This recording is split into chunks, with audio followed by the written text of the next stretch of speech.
What were you looking for, dear? Andrea said calmly. At this point, I couldn't form words and mumbled something unintelligible. Your, key, I need to, move your car. Why do you have a box of condoms in your purse? Because? Again, it was said nonchalantly, as if my question was somehow ridiculous. Because why? I began to regain my ability to think and speak. There was a long, pregnant pause before she answered. She creased her face slightly, took a deep breath, and then said, "Snap. Well, you don't want me to do it without them, do you?"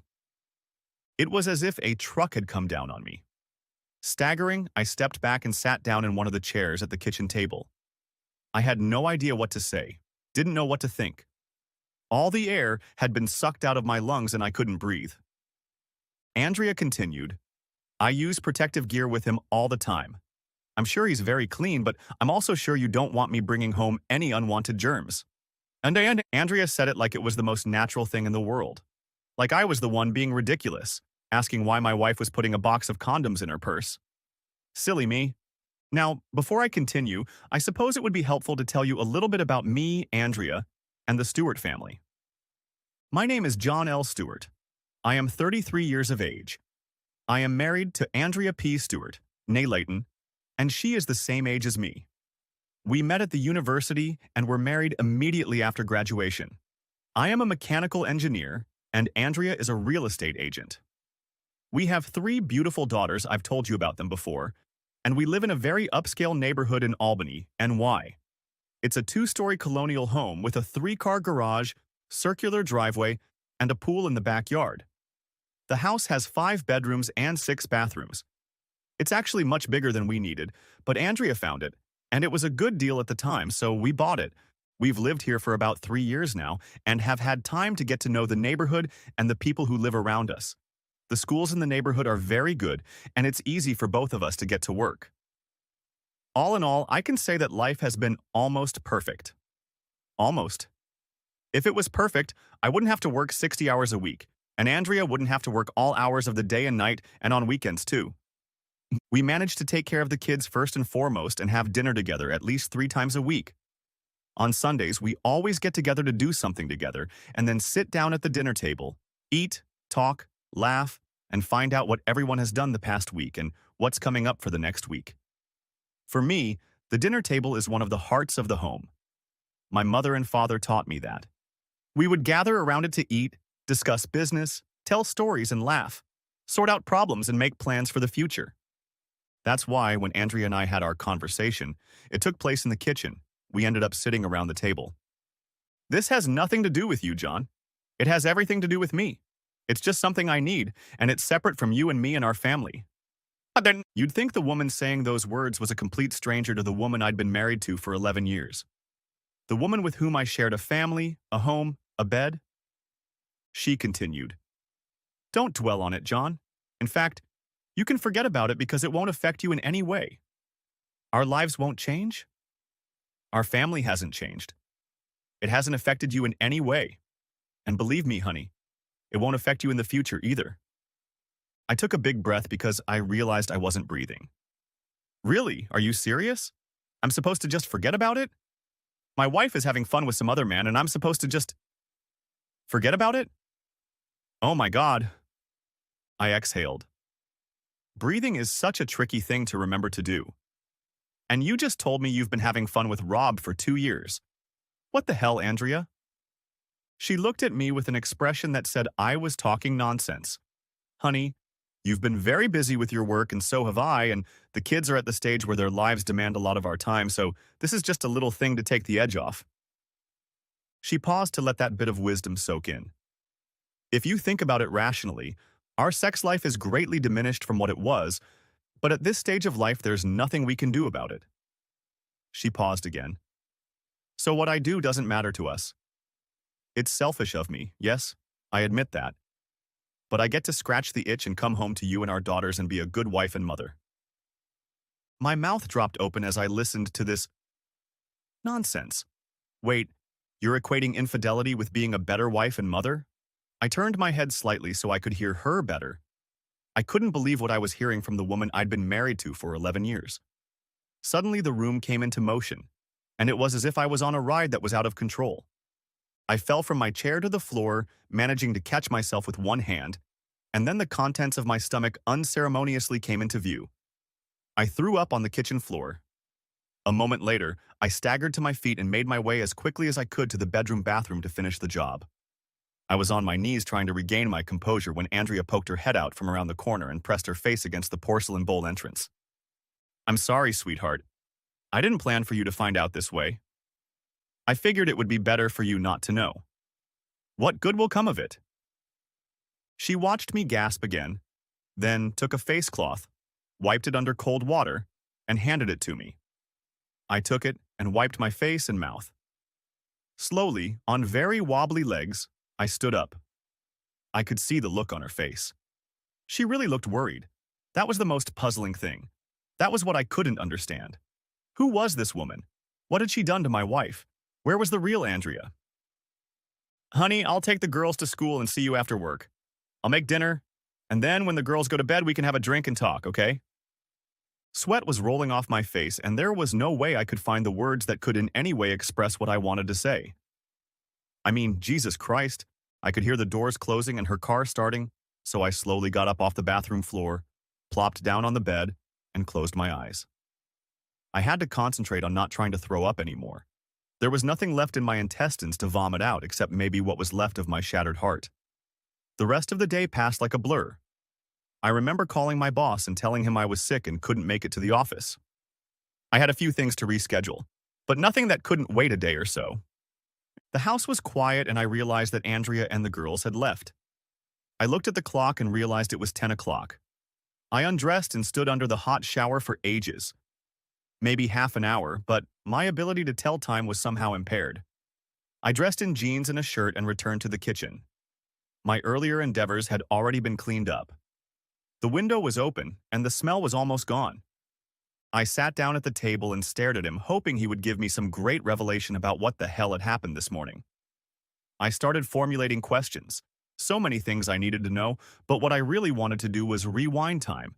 Make the day better by not discovering a box of condoms in my wife's purse. Maybe she was right. Maybe it was better that I didn't know. But now I do know. And she was the one who told me. I felt dizzy again and had to lie down later that day. After trying to lie down and regain some semblance of ability to think, I got up and went back to the kitchen, to the scene of the crime, so to speak. I poured a large glass of ice water, grabbed a notepad and pen. I took 3 extra-strength Tylenol pills and chugged the water, starting to take notes. I'm an engineer and we take notes on everything, at least the important stuff. I was having a hard time concentrating on the damn paper. I started taking notes, but it was incomprehensible gibberish. I tore out the page, rolled it up, and threw it in the corner. I started many paragraphs, but always came back to the main one. What the hell happened to my marriage? I got up, put the notebook aside, and decided that I needed to go outside, get some fresh air, and maybe that would help me clear my head and figure out what to do. I walked for almost 2 hours to the point where I felt faint. I realized that what little I had tried to eat at breakfast had disappeared too suddenly, and I had only had a glass of water since then. I stopped at a diner and managed to stuff myself with a bacon, tomato, and lettuce sandwich, washing it down with a Diet Coke. The food made me feel a little better, and on the way home I did figure out what I wanted to talk to Andrea about. I wanted to know why she had replaced me with her lover and what her plans were for the future.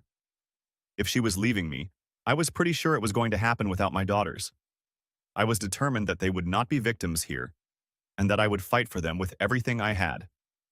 Just because their mother couldn't hold back around men is no reason for my children or me to suffer unnecessarily. I love my wife, at least I used to. I'm not so sure of that now. Where did things go wrong? I've been thinking about the fact that apparently I'm not a good enough husband for her. If that was the case, why was she looking for love with other men? Did she really intend to leave me? Did she intend to take my children? Was the box of condoms in her purse a slip on her part to keep her secret? Or was it an opportunity to put everything out in the open and then make her moves? God, this is driving me crazy. Andrea, I made sure to get home early. I wanted to make a nice dinner and spend time after dinner with the girls and John, family time, all together. When the girls and I arrived, John wasn't home, but his car was parked there. I thought maybe he had gone for a run to think about what we had talked about this morning. I tried to take it a little lightly and make a joke about it, but John wasn't laughing, and his reaction, come to think of it, was pretty normal. I mean, how do you react when your wife says she's having fun with some other man? I probably could have handled it better, but the fact that John had found condoms threw me off balance, and thus out of my feeble attempt at guffawing. I needed to take charge of the situation before things got out of hand, and we ran into problems. When John came home, he was very quiet. He watched me like a hawk circling to pounce on prey. He hardly said anything to me except a muffled grunt and the occasional uh-huh or no. I was wearing some of my tightest jeans and a sleeveless blouse, and I had my hair pinned up the way John liked it. I even spritzed on some perfume that I knew he really liked. I wanted to be attractive to him and let him know that what we needed to talk about was in no way threatening to him. After dinner, the girls did their homework. I cleaned up the kitchen, and then we went outside to get some fresh air and throw baskets in the driveway. John is always up for it, but today he sat inside and didn't say a word as we walked outside. I was really starting to question the decision to indulge my fantasies outside of marriage. It was only once a week and during the day, and I always came home clean. I never let my Thursday indulgences interfere with John and the girls in any way. There were many occasions when I canceled my Thursday. Work, family, and personal reasons sometimes affected what I did. But each time I was sure that my family came first. Thursday was about indulging that itch that needed scratching. It was something that just happened. Rob and I met after I transitioned into real estate agency work. He is married and has a family about the same age as my kids. I found that John and I never had time to be alone together. We almost had to schedule it. That made it really exciting. Now I'm being sarcastic, but I know you think I'm a slut for cheating on my husband. Maybe you're right. Maybe you're wrong. John is a great husband and father. He works very hard to provide for his family, and I know he does it with the understanding that if we had to live on his income alone, we could do it. So he treats my income as a bonus, and we keep it in the bank. Most of it went to paying off the mortgage early, some of it went to home improvements, but our savings and investment accounts are fine too. The problem is that with busy careers and 3 busy kids, we don't have time for ourselves. No time to pamper ourselves and connect as a couple, as lovers. We used to be at each other's place almost every night. Now we're lucky, it happens once a week. I need more, and I know John wants more too. It's great. Why do you think we have 3 kids, and we're just past 30 years old? My Thursday indulgence was something I wanted to do to fulfill my needs. I didn't want to make John feel bad by pestering him. Who needs that? I decided a while ago that I needed to do something that would give me what I wanted, but also make sure it didn't affect my family in any way. They do come first, but I figured there was a way to get what I needed and not jeopardize my future. So far, I had been right. But now the challenge was to protect my family and allow me to continue doing what I was doing. That was the challenge. How to make sure my husband didn't feel threatened and that I could continue to have my Thursdays. He walks and you say, sit down.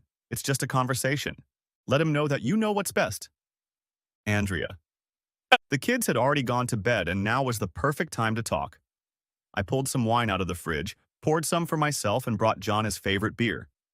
It was an IPA from a local craft brewery. My heart was beating pretty fast, and I had to admit to myself that I didn't have much confidence that this conversation was going to go the way I wanted it to. There was a lot at stake. Honey, sit down. We need to talk. John looked at me sullenly and slowly sat down. I slid a glass of beer over to him. I began. I have to tell you that you have nothing to worry about. I'm not doing anything to affect you or the kids. No matter what you think, you and them come first in my life. John looked at me like I had 2 heads. I continued. Really, darling, that's not what you have to worry about. I'm your wife. I love you very much. Then John objected. Yes, I suppose you do, but do you love me? He was good. Yes, darling. I love you very much. I've loved you ever since I met you, and my love for you has grown stronger every day, and then increased again with each child we have. I am so happy with our life. Our children are perfect, and you are perfect. His mouth was slightly ajar, and when he tried to speak, the words wouldn't come out. He took a small sip to lubricate his throat. So why the hell are you having fun with some other man? I looked at my husband. Well, it's hard to explain, but I guess I have to try. I owe you one. I took a small sip and began. It started with fantasies. Everyone has them. I know you do too. We even talked about some of them. And then it grew. As we got busier and busier. Your work, my work, the girls, life. We spent less and less time with each other. I wanted you so badly it hurt. But I knew it wasn't going to happen. I had an itch that needed scratching. And you weren't always here to scratch it for me. You were busy working, taking the girls to their events. I was busy working. I have a crazy schedule. How many evenings and weekends have I worked and you worked and it kept us from being together? There was a pause. I needed a little drink. So I've come to the conclusion that I need it. I know it might sound ridiculous, but it's what I needed. It calms me down, makes me feel good. Rob can help scratch the itch I need. We only see each other once a week and limit ourselves to an hour or so. It's just enough to get me through the day and week. I can't get enough of you, so I'm replacing it with you. John stared blankly at the table in front of him. I could see he didn't know what to say or do. I continued. Honey, I want nothing more than for you to take me to the bedroom and shake the juices out of me. That's what will make me feel like your wife, your woman. I emphasized the your. In a quieter voice, I said, but I need this for me. Right now and for a while longer until our lives change and we have more time for each other. So please be patient with me and know that I am yours. Completely. And I always will be. I got up from the table, took John's hand, and led him to the bedroom. He walked without saying a word. You think I was a cheating bitch, yet I professed my love for my husband. Well, I guess I have cheated, but I do love my husband. But I need him to give me that a little more time. I need him to give me space to get what I need so I can be an even better wife to him and mother to our children. My happiness has been the key to making me a better wife and mother. On Thursday afternoon, I intended to keep doing this for a while longer. After all, I know what's best. I know this is what I need to do for now. John will understand. He'll let me do this. He loves me enough to understand and let me do it. John. A visit with my lawyer, Roy, a week or so later. Shit. The conversation didn't go well. It started when I discovered an unopened box of condoms in my wife's purse. I was looking for a spare car key. She often carries both car keys in her purse to move the car. Her purse was stuffed with all sorts of junk that takes up women's purses. Finding a box of condoms in there was, well, a million things running through my head at once. While I was looking at the box, Andrea appeared in the kitchen and simply took the box from my hands and put it back in her purse. Roy, I need your help. I continued to explain my situation in excruciatingly detailed detail. Roy nodded, made huck sounds at frequent intervals, and made notes in his yellow notepad. And when I was done, offered, well, John, what can I say? This is a rather unusual story. I work as a divorce attorney and I hear a lot of tragic stories, but this is certainly a new twist. Is $300 an hour what he's good at? I got right to the point. Jesus, Roy, what the hell can I do with this? He replied, what do you want to do with it? And there it was. What the hell am I going to do about my wife and her boyfriend? Then he got serious for a moment, then continued. First off, as your lawyer, I can tell you that my first piece of advice is don't do anything stupid. Don't get into a fight with anyone and don't threaten them with physical violence. In New York State, the courts look down on that, and you'll end up in a jail cell. And we don't want that, do we? No, we certainly don't want that. A jail cell didn't solve any of my problems. I mean, I have to do something about it. I can't just let it go on. So, Roy, what are my options? Well, there are many things you can do, but I have to be honest with you, they all suck. I was stunned at such a frank admission coming from the mouth of a seasoned 50-year-old divorce attorney in a suit and vest. What are you talking about? Roy acquired an even more serious expression on his face, if such a thing is possible for a man like him who lives and breathes nasty divorce cases.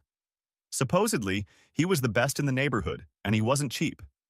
But Roy wasn't being realistic. Given that I was only 34, had 3 daughters and a career that was growing and had excellent prospects, Now was not the time to blow it. So, Roy outlined the options available to me. His crash course in divorce was deeply depressing. In New York State, there are essentially 7 different grounds for divorce. He went on to list them. 1. Cruel and inhuman treatment. 2. Abandonment of the plaintiff by the defendant for 1 or more years. 3. The defendant's incarceration for 3 or more consecutive years after the marriage. 4. Defendants committing voluntary adultery with a person other than plaintiff after the marriage. 5. Separation pursuant to a decree or judgment of separation for 1 or more years after the entry of such decree or judgment. 6. Separation pursuant to a written separation agreement signed by the parties for 1 or more years after the agreement is signed. And 7. The relationship between husband and wife has irretrievably deteriorated for a period of at least 6 months, provided that one of the parties so states under oath. So what the hell was I supposed to do? Number 4. The adultery provision, on the face of it, was the number 1 solution to my little problem. Let's put a pencil mark next to that clause for now and look at the others. Living separate and apart for a year is probably the way to go. Let's put a pencil mark next to numbers 5 and 6 for now. Number 7 was one of the most common reasons in divorces in this state. Roy said he made a lot of money on it. Unless I do something stupid like beat the crap out of Rob, or run away from my wife and family to a Caribbean island, there doesn't seem to be an easy solution to the cheating wife problem. Number 7 is the no-fault position, which is the way out for one or the other person when they don't want to stay in the marriage. But at first glance, it seems that number 4 on the list of reasons for divorce above is my top candidate, at least for now. But not so fast, Roy thinks. My boy, the real devil in all this is that you have 3 kids. I assume you want to be a full-time father, not a part-time one? I looked at Roy with a puzzled expression on my face that said, "What are you really saying?" "Well, of course I want to be a full-time father. That's my main reason for coming to you." Roy nodded sagely again and answered me with a nope. "What I'm saying, John, is that right now, after the divorce, all you're going to accomplish is to turn into a part-time father, living alone most of the time and without the financial resources you have now. Unless, of course, you start earning a lot more than you are now." I sat there, stunned, as if I'd been punched in the head by Mike Tyson. One of those punches that makes you lose consciousness and spin in place, about to fall over. You can't tell which way is up or left or right. Good thing I was already sitting up. After drinking water and regaining the ability to form more than 2 syllables, I managed to look at my memorized lawyer and asked, "Jesus, Roy, what the hell are you telling me?" My eyes bulged, and I could feel the veins in my neck swelling. My blood pressure was approaching stroke level. In his calm and very controlled voice, looking at me over his glasses, he summed it up. "Well, John, I don't want to be too harsh, but I would be less than honest with you if I told you anything other than the godlike honest truth." He paused and swallowed before continuing. "You're screwed, my boy." My mouth was open, and my jaw muscles were suddenly unable to function enough to close my mouth. As those words sunk into the depths of my soul, I realized how death row inmates must feel as they approach the final hour, waiting only to meet their executioner. This grim realization swept over me. To think that my cheating wife was going to get the better of me. Well, the room seemed to revolve around some unknown axis, and for the next few minutes everything was a blur. Time froze, sped up, and froze in place. I had no idea what it was doing. The next thing I knew, Roy was standing on one side of me and his secretary Shirley on the other. She was holding a bottle of water, offering it to me. Water for a drowning man. Perhaps I was in a desert. It might as well have been Mars. Maybe I'll see one of those expensive Mars rovers and regain my sanity. Or maybe I'll just drown. Or maybe... who knows? I breathed into the brown paper bag, trying to regain my ability to breathe normally. I think I was suffocating from hyperventilation.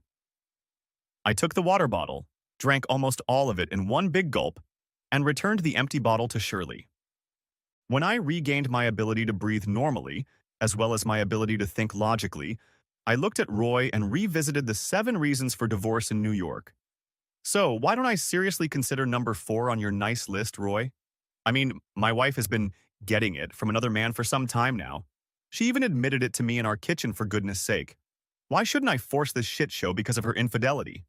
It's really all on her conscience, not mine. Roy nodded at me, and his face said several things at once without needing to say any words. But then he did speak. I wouldn't want Roy to have to represent me in criminal court. I mean, how convincing a defense can be if your lawyer shrugs and grimaces at the jury and expects them to know what that means. No. Roy was good at the divorce game, so I'll stick with that using him as my spokesman. John, I don't mean to be too rude, but really, all you'll accomplish is handing Andrea your house, most of the furnishings, and most importantly, your children and control of the agenda. In very short, you will get screwed in the divorce and then she will get money from you to go screw more other men. And the saddest part is that eventually your kids will wake up in the morning and one of your ex-wife's boyfriends will be sitting at the breakfast table. He will chat with them as if he is their father, and gradually they will start to forget that you are their father, and you'll be paying for all of this. Oh my God, I couldn't realize what a nightmare he had just described. It was the worst outcome imaginable. I would have preferred to just shoot myself in the head so my children would forget me. But if I did that, they would forget me even faster. Hell, no. In that very moment, I firmly decided that this staggeringly awful shit show Roy had just described was not going to be my fate, nor the fate of my 3 daughters. No way in hell. So Roy, please tell me there is another scenario where I won't suffer the loss of my daughters other than a weekend a month and 2 weeks in the summer. I mean, really, what can I realistically do to remain the father I am now and want to remain? It really sucks. You know what I'm trying to say? So clumsily? Roy sighed heavily. John, I understand exactly what you want, and I'd be a bad legal advisor if I didn't advise you, my boy, on the best plan to stay the master in this unfortunate situation. So listen carefully. And then he went on, describing in great detail what he thought was a realistic plan of action for me to deal with Andrea, keep my children safe, and do all of this without leaving the house. He also detailed the 7 reasons he had listed earlier for divorce and how none of them would get me what I wanted. He had a different plan that he said would accomplish almost everything I wanted, given my priorities. Roy's plan was very simple. Do nothing. That's right. Do nothing.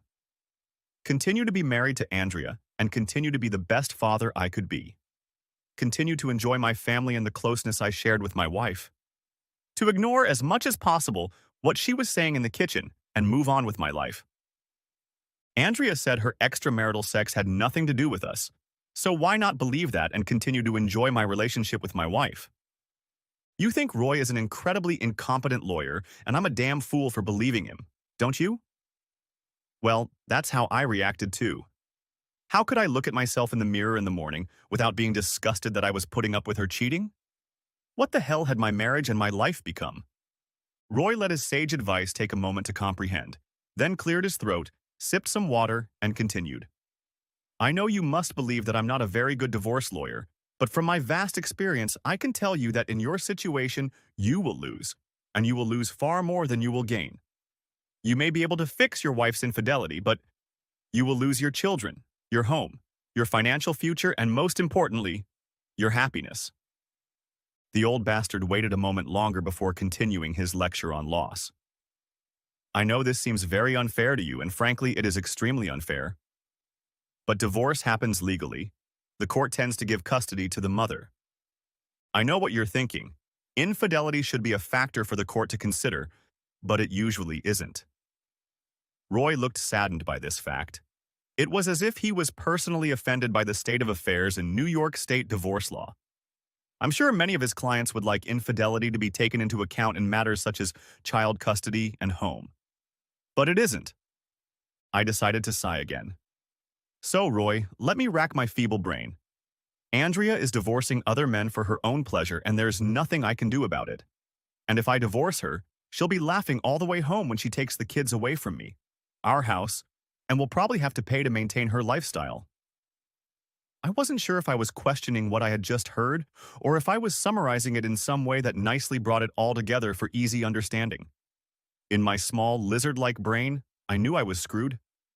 I had wasted 11 years of my life on a woman who must be laughing at me every day, at least every time she had fun with her boyfriend, Rob. What if I just kick her to the curb? After all, if I admitted to doing it with other women, she'd go ballistic and try to kick me out of the house. Why can't I try to do the same to her? Wouldn't the court treat me sympathetically in that case? Roy nodded his head sagely and replied, "Well, John, you can certainly try. I know it's been tried before, and I must report that on the whole it hasn't been a great success. You see, your wife, Andrea, will argue in court that your forcible removal of her from the house deprives her of her right to be with the children. She will try to argue that her custody rights have been denied unfairly, without good cause, and therefore she and her attorney will petition the court to regain custody of the children. The courts in New York State are firmly on the side of the mothers. Of course, there are requirements that a mother meet certain standards, and unless you have very clear evidence that Andrea is an unfit mother, I have to tell you that any attempt to deny her access to her home and children will likely be unsuccessful." Roy pondered this for a few moments before continuing. I sat still, my brain on edge. What the hell was I going to do? If I left, I would lose my kids, my house, most of my income and future. Also, Andrea could have fun with as many men as she wanted and do it in my house. Even when my kids are in the house. Shit. The other thing is, I can't make Andrea leave the house. All she has to do is hire a lawyer to go to a judge and get an order allowing her to return to the house. All that would do is make me the bad guy in the eyes of the court. Any judge, especially a female judge who is also a mother, would likely overlook the fact that I'm trying to deny Andrea access to the kids. No, that's not going to work. So what the hell am I supposed to do? I looked up and saw Roy's mouth moving, but I had no idea what he was saying. Eventually, I heard, John, do you understand what I'm telling you?" I shook my head. "I'm sorry, Roy, but I didn't hear what you just said." He looked at me with his stern but fatherly look, and I believe he repeated, "My advice, John, is to go home and forget that your wife told you about any extramarital affairs on her part. If you can't just put it out of your mind, then I suggest you see a marriage counselor and work out an agreement that best meets your needs. If a marriage counselor can't do the job, I may be able to help draw up a post-marital agreement that will suit both you and Andrea and allow both of you to stay in the house, and more importantly, with the children." That was it. Nothing to do. And if I can't live with doing nothing, make a written agreement that allows my wife to continue to have fun with other men. Because if I can't do one of those two things, the alternative will do no good for anyone, especially my kids and me. Jesus. I went back to my office, closed the door, and sat alone, drowning my sorrows in a bottle of ice water. I pondered Roy's memorized words and tried to imagine how I would live with this new thing. I took huge breaths and held them for a few seconds before letting them out. Andrea and I needed to talk. Again. I don't know when we'll do it, but we will. Maybe a few times. Week 1. Life in our house was almost as normal as it had always been. All 3 girls were busy with school, sports, and their individual activities. I didn't have time to reflect on the fact that the relationship between me and their mother had changed dramatically last week. My marriage was now different. It didn't have the feeling I'd had for the first 13 years. It was a new deal. I wasn't sure if Andrea thought things had changed for her when her desires and intentions became public. My 3 daughters, Laura, age 6, Matilda, age 8, and Diana, age 11, were unaware of the new dynamic between me and their mother. As far as they knew, life in the Stewart household had not changed, at least not yet. Andrea acted as if nothing had changed and nothing had been said between us. She greeted me at the door with a kiss on the lips and her usual warmth and concern. She asked me how my day at work was and shared what she herself was doing. She took care of the kids as usual. Sometimes she cooked and did some housework. It was all surprisingly normal. It was as if there was no revelation that once a week she had fun with another man for an afternoon. When she came home, she looked normal, smelled normal, acted normal. What the hell is this? Was I really dreaming this whole thing? Was I really just being an ignorant John? Week 2. Thursday night, Diane played soccer. Her team practices once a week, usually Thursday night at 7, and they have a game on Saturday morning at 10. It's a team for 10 and 11-year-olds.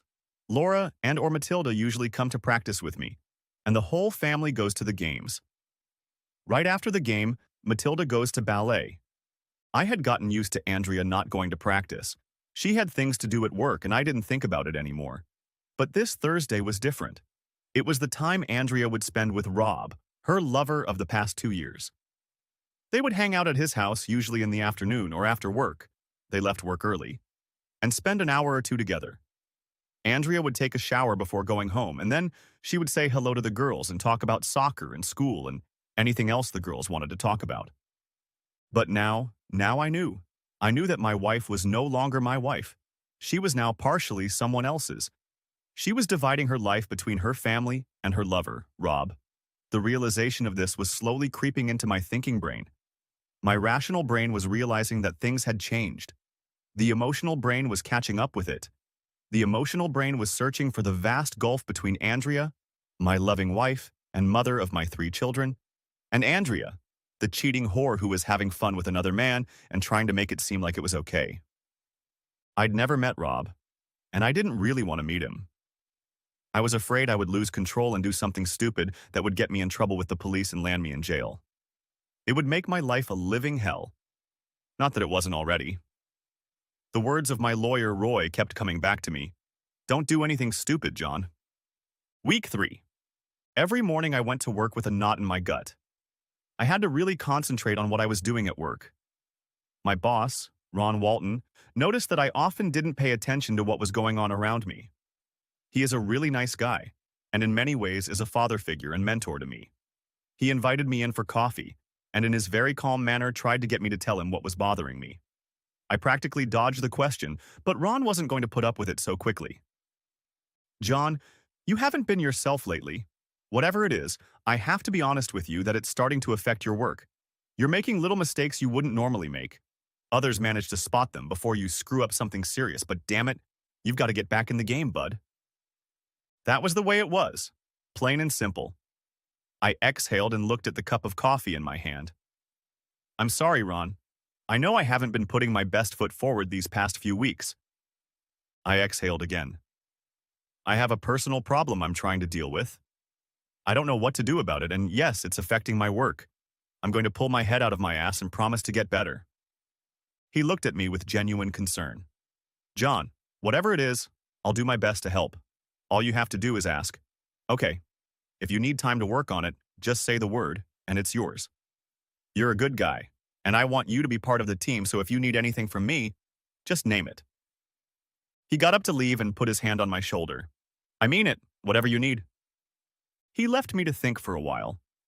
I knew that Andrea and her revelations about her extramarital relationship with her lover had affected me to the point where I was having trouble sleeping, concentrating on work, and just functioning. I might not be able to get her to end the affair, but I had to do something for myself. I had to keep my sanity and focus on what was important. I kept thinking about my 3 daughters. I went back to Roy.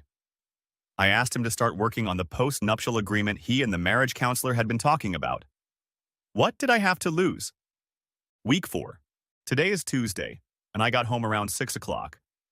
Andrea was home, and I figured today would be a good time to talk to her.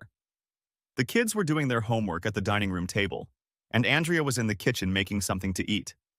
She is a good cook and tries to make sure we all eat sensibly. Today was meatloaf, mashed potatoes, and green peas. One of the kids' favorite meals. After we ate and put away the dirty dishes, I sent the girls out to the backyard to chase a soccer ball. There was no practice or class today, and Andrea didn't tell me she had to go back to work. I went out and played with the kids. The feeling of gloom that had gripped my brain was slowly passing, and I decided to take control of the situation and do something to at least make me feel better about the fact that Andrea had honestly told me a month ago that a lover on the side was what she needed, and that she would continue to make sure that her family always came first in her life. Her devotion to me and the kids is truly admirable. Yes. Once the kids went to bed, I went to the fridge, pulled out a bottle of Andrea's favorite white wine and got myself an IPA. I poured them and set them on the dining room table. This is exactly what Andrea had done a few weeks ago when we had our conversation. I made my way to our home office, where she was doing something on her laptop, and stood in the doorway. Andrea, would you please come out to the dining room? We have something we need to discuss. She turned her head and looked at me. I turned and walked away. A minute later, she came out and I was already sitting at the table. When she sat down, she looked a little pale, and I slid the wine glass over to her. You might want this. Andrea took the glass and took a small sip. What do you want to talk about, sweetheart? I took a small sip of my beer and began. A few weeks ago, you surprised the hell out of me by admitting that you were having fun with another man. Since then, you've told me that you intend to continue. I have to be brutally honest with you and tell you that I still can't get the idea of sharing you with another man off my mind. You don't share me with anyone, John. I'm your wife, and you're my husband. That's all there is to it. What I do once a week with Rob is strictly outside of our marriage. It's purely recreational. It's no different than you playing racquetball with someone other than me. She took another sip. I realize you look at it that way, but I look at it differently. For me, it's about intimacy, which I think should only be between you and me. She started to say something, but I held up my hand to stop her. Let me finish, please. She took another sip. I went to 2 different people to get them to help me deal with this problem, and I have to tell you that a big part of me wishes you had never told me you were having fun with this guy. You mean Rob? Yeah, him? Are there other men? I've never asked you that. Do you have more than one boyfriend? No, honey, he's the only one. Were there others before him? No, darling. I looked at the large gray envelope on the table that held the document Roy had prepared. I took a big gulp and exhaled, mentally marking that I needed to have my children's DNA tested to find out if I was really their father. Who knows? Maybe she was lying to me. What's in the envelope, honey? I went to see my lawyer, Roy. You know him. The expression on Andrea's face immediately became very serious, and she turned even more pale. I went to him and to a marriage counselor. Both of them recommended some kind of written agreement between us that would give us both some kind of guardrail for our marriage. The marriage counselor told me that more and more couples are using these kinds of agreements to bring out many things that remain unspoken between them. When I first started reading about it, I was shocked at how specific this kind of thing can be. It says a lot of things that we don't really talk about. I sipped another beer. I wasn't sure a relationship agreement was what we needed, and I wasn't at all sure Andrea would go for it either. But honestly, I didn't know what else to do other than stick my head in the proverbial sand and ignore everything she was doing. But could I really do that? Could I just ignore what she was doing with another man?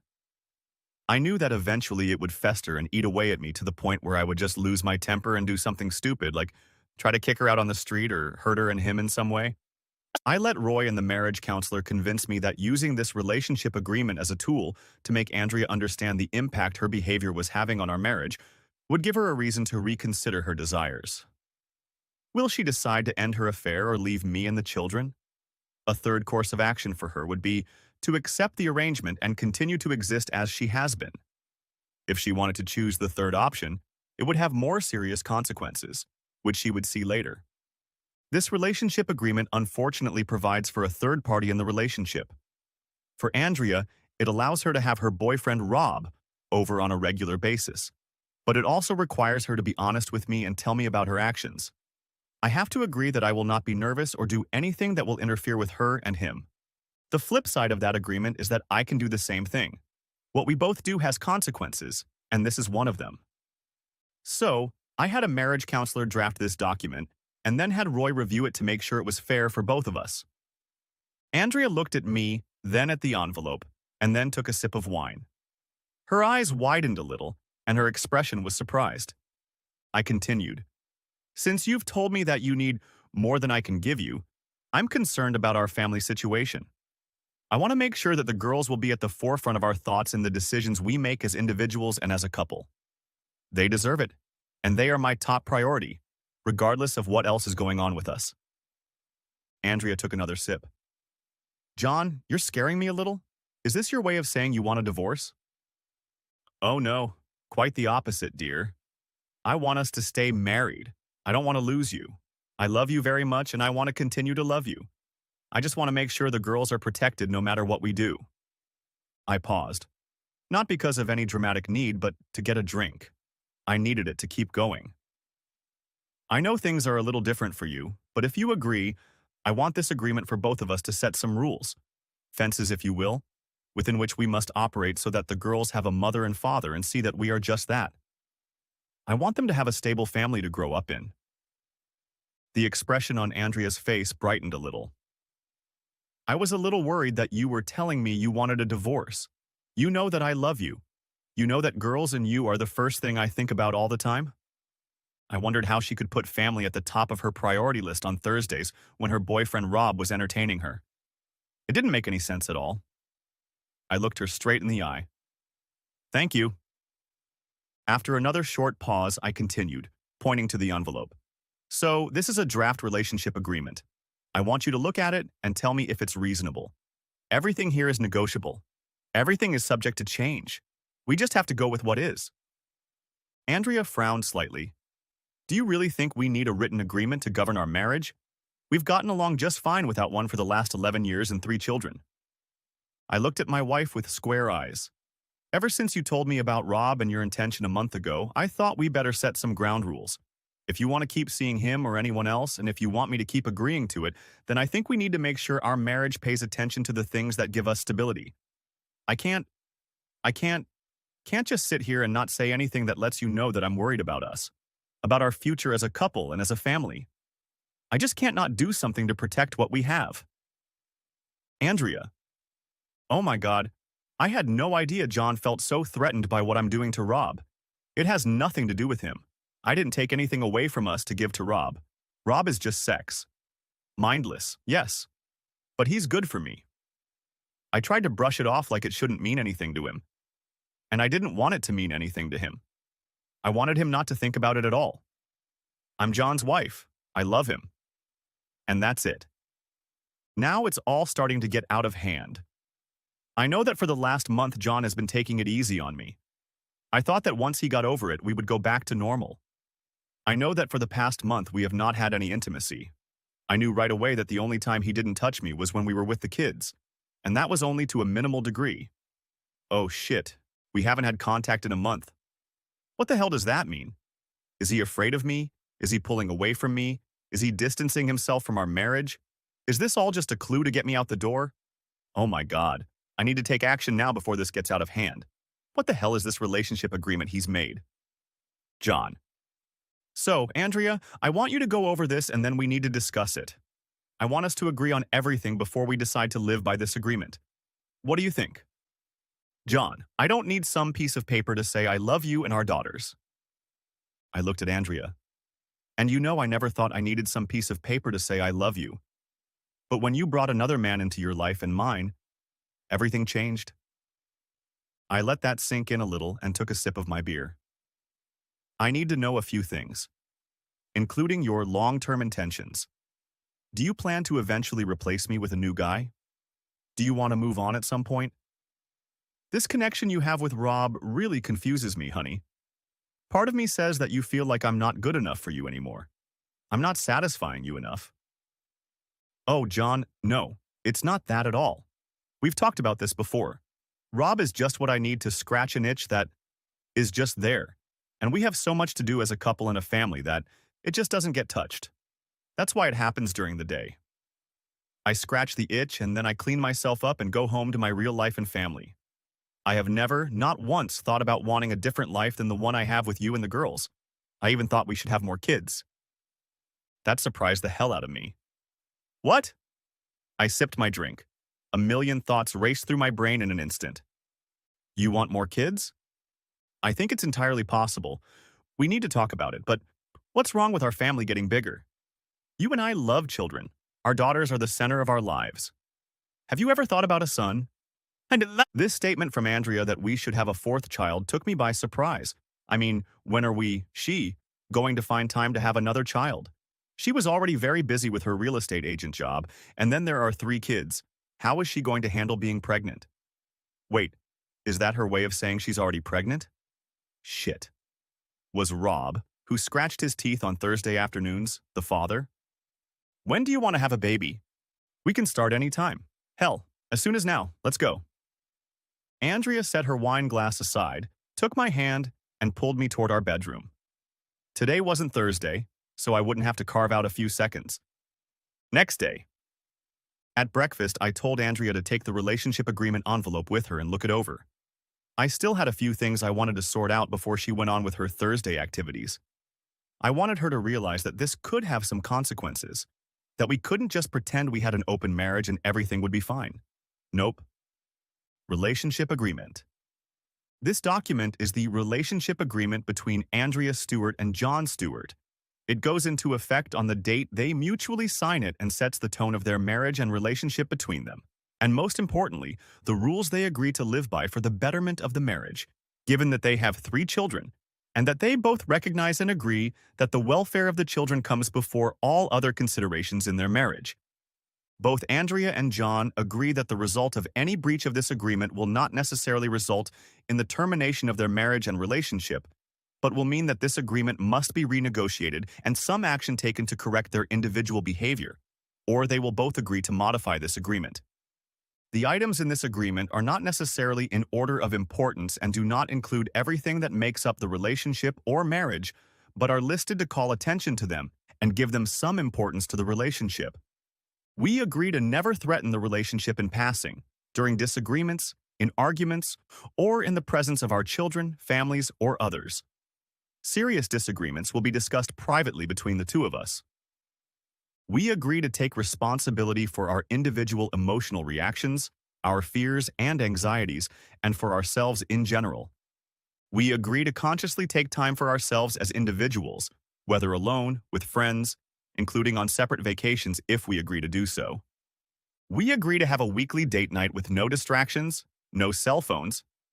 We agree to maintain a growth orientation, remaining patient with ourselves and each other, and not expecting growth to happen in any specific time frame. This recognizes the need to be aware of the career aspirations and needs of others. We agree to invest heavily in self-care to be able to bring our best selves to our relationships. We recognize that each of us has a responsibility to be as healthy and fit as possible, and to ensure that physiological problems do not affect the other. In addition, while we are in any relationship outside of each other, we agree to be tested regularly for possible sexually transmitted diseases and to report test results to each other as soon as we receive them. We recognize that we do not necessarily make each other happy. Rather, we bring our individual happiness to the relationship that we can share with each other. We agree to tell each other the whole truth, even if it is difficult to do so. We agree to consider that the other partner always has our best interests at heart. We agree to allow space for 3 separate entities in our partnership: you, me, and the other relationship. We agree to spend 1 day a week together when the phones are off and we can be fully present with each other. This is separate from date night. We agree to do this with each other at least once every 2 weeks. We agree to accept and respect any emotions that come from each other and promise to do our best not to take these displays of emotion personally. We agree to de-escalate our arguments with "time out, I love you" whenever one or both of us feel we have gone too far down the rabbit hole of defensiveness, feeling neglected or scared. We agree to love and cherish every emotional breakthrough we have and honor every tear that needs to be worked through in the safe space of our relationship. We agree to keep all of our birthday, anniversary, and holiday gifts under $200. And we agree to do our best to fulfill, to the best of our ability, all of the intentions set forth in this agreement, and will be patient and loving with ourselves and each other when we inevitably stumble. This agreement is an expression of intentions and commitments to each other. It is not all-inclusive and is subject to change through discussion and agreement between Andrea and John. This relationship agreement does not limit our commitment to each other. Our signatures below confirm our intentions and commitments.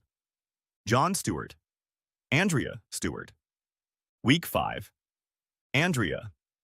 This relationship agreement was a stupid idea. I don't know why John listened to the lawyer and the marriage counselor. Neither of them knew me. I had met old Roy once, but I had never met a marriage counselor. She was a woman, and apparently she thought I could be cornered with this document she helped draft. I didn't need some agreement to help me manage my marriage to John. John was mine, and I was his, plain and simple. We have children, and we are a family, plain and simple. We stay together, plain and simple. And I'll sit with John this weekend and we can talk about it. I'm not living under some ridiculous written agreement that will tell me what I can and can't do. Week 6. John. On Sunday, Andrea made a frontal attack and refused to sign the relationship agreement I had given her to look at 2 weeks ago. We talked about it, and I asked her to make any changes she felt were necessary. I told her I wanted it to be something that reminded us of our responsibilities in marriage. Also, if we are going to involve other people in our lives, we need to be very clear about what is acceptable and what is not. Andrea finally realized this. She realized that being able to have fun outside of marriage was a two-way street. If she could do it, so could I. Week 10. John. Work and life are slowly killing me. I have very little time to do anything for myself. I need to get out for a run and blow off some steam. My stress level is slowly rising, and I need to do something to get it under control. My home life has been tepid, to say the least. My attempt to get Andrea to agree to a relationship agreement started slowly. Eventually, after some back and forth between us, she, grudgingly, came to an agreement. It was significantly shortened from the original document that Roy had drafted for me. The agreement stated that in our marriage, we would each be able to have extramarital affairs, as long as they did not interfere with the marriage and our family. There was to be no emotional aspects or romantic relationships. If that were to happen, it would mean the end of the marriage, and then the real struggle would begin. I calmly went back to Roy, informed him of the new agreement, and asked him to put together a contingency plan in case the marriage fell apart, so I could fight for custody of the girls. He is in the process of doing just that now. Week 12. Andrea. My Thursday itch-scratching sessions are still going on, and I plan to continue them for a while longer. John and I are starting to have fun again. We had a break for about 3 months. It was a terrible time. I actually need my husband more than he realizes. He thinks I don't love him, but I do. He loves me. I know it. That's why he went to all the trouble to visit a lawyer and marriage counselor to draw up this ridiculous relationship agreement. I guess he could try to force me out of the house, but he knows that would only hurt the girls and cause a bunch of problems. No, I don't have to worry about that. What I do have to worry about, though, is making sure my husband is well aware of how much I love him. John is wonderful. He's a great husband and a great father. What more do I need? Besides, my Thursdays are taking care of all the worries of our lives, so far things are going well. Week 16. John.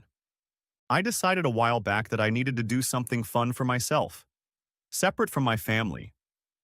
I ran a lot at university and for a while after, but then life and family got in the way. I decided I wanted to try my hand at kayaking and cycling. I did some research and found some local clubs that held meetings and had a good database of lakes, rivers, and trails. I bought a Trek mountain bike and a 13-foot-long sit-on-top kayak. It has both a handlebar and skeg to give it stability and maneuverability. I took 2 kayaking lessons to get the hang of it and started biking in the mornings and on weekends. On Sunday, we planned a family outing with a hike and picnic. Just as we were getting ready, Andrea got a call from a client saying she was canceling at the last minute. The girls and I went without her. We drove my old Subaru Outback, and I let Diane sit in the front. She is big enough to sit in the front. She is so mature for her age. We walked for about 3 hours to get to the lookout on the mountain. I got out my nice Nikon camera, and all the girls were able to take pictures. We had lunch, and then headed back to the parking lot. We got caught in the rain on the way down the hill, but we had brought our jackets with us, so it was no big deal. By the time we got home, it was 7 o'clock. Andrea was already waiting for us. She had changed into jeans and a blouse and made dinner. We had a very nice family dinner, and the girls were proudly showing off their pictures on the old laptop we had specially made for this purpose. The girls were tired after a day of being outdoors and exercising, so it didn't take long for them to argue about revising their homework for school, wash up, and go to bed. Soon after 9 o'clock, they were sound asleep. Week 17. Andrea. Last Thursday, I was comparing John to Rob. I have fun with Rob for reasons other than love. I can control Rob so easily to get what I want. My husband is a different matter. He and I are a team. I don't so much take control away from him as I share it. We both have things we're good at, and we divide the work of starting a family between us so that everything gets done with the minimum of fuss. For the most part. We're not perfect, no matter how you slice it, but we do all the important things we should do first and then plan the fun stuff later. Sometimes the simple facts of life get in our way and there isn't as much fun as we'd like. A side relationship with Rob fixes an itch that John can't fix. And when that night comes during the week, who has the strength? Damn it. So I need Rob. Thursdays, I come home happy and greet my husband and kids with a smile on my face. Thursdays give me a boost of energy for the week.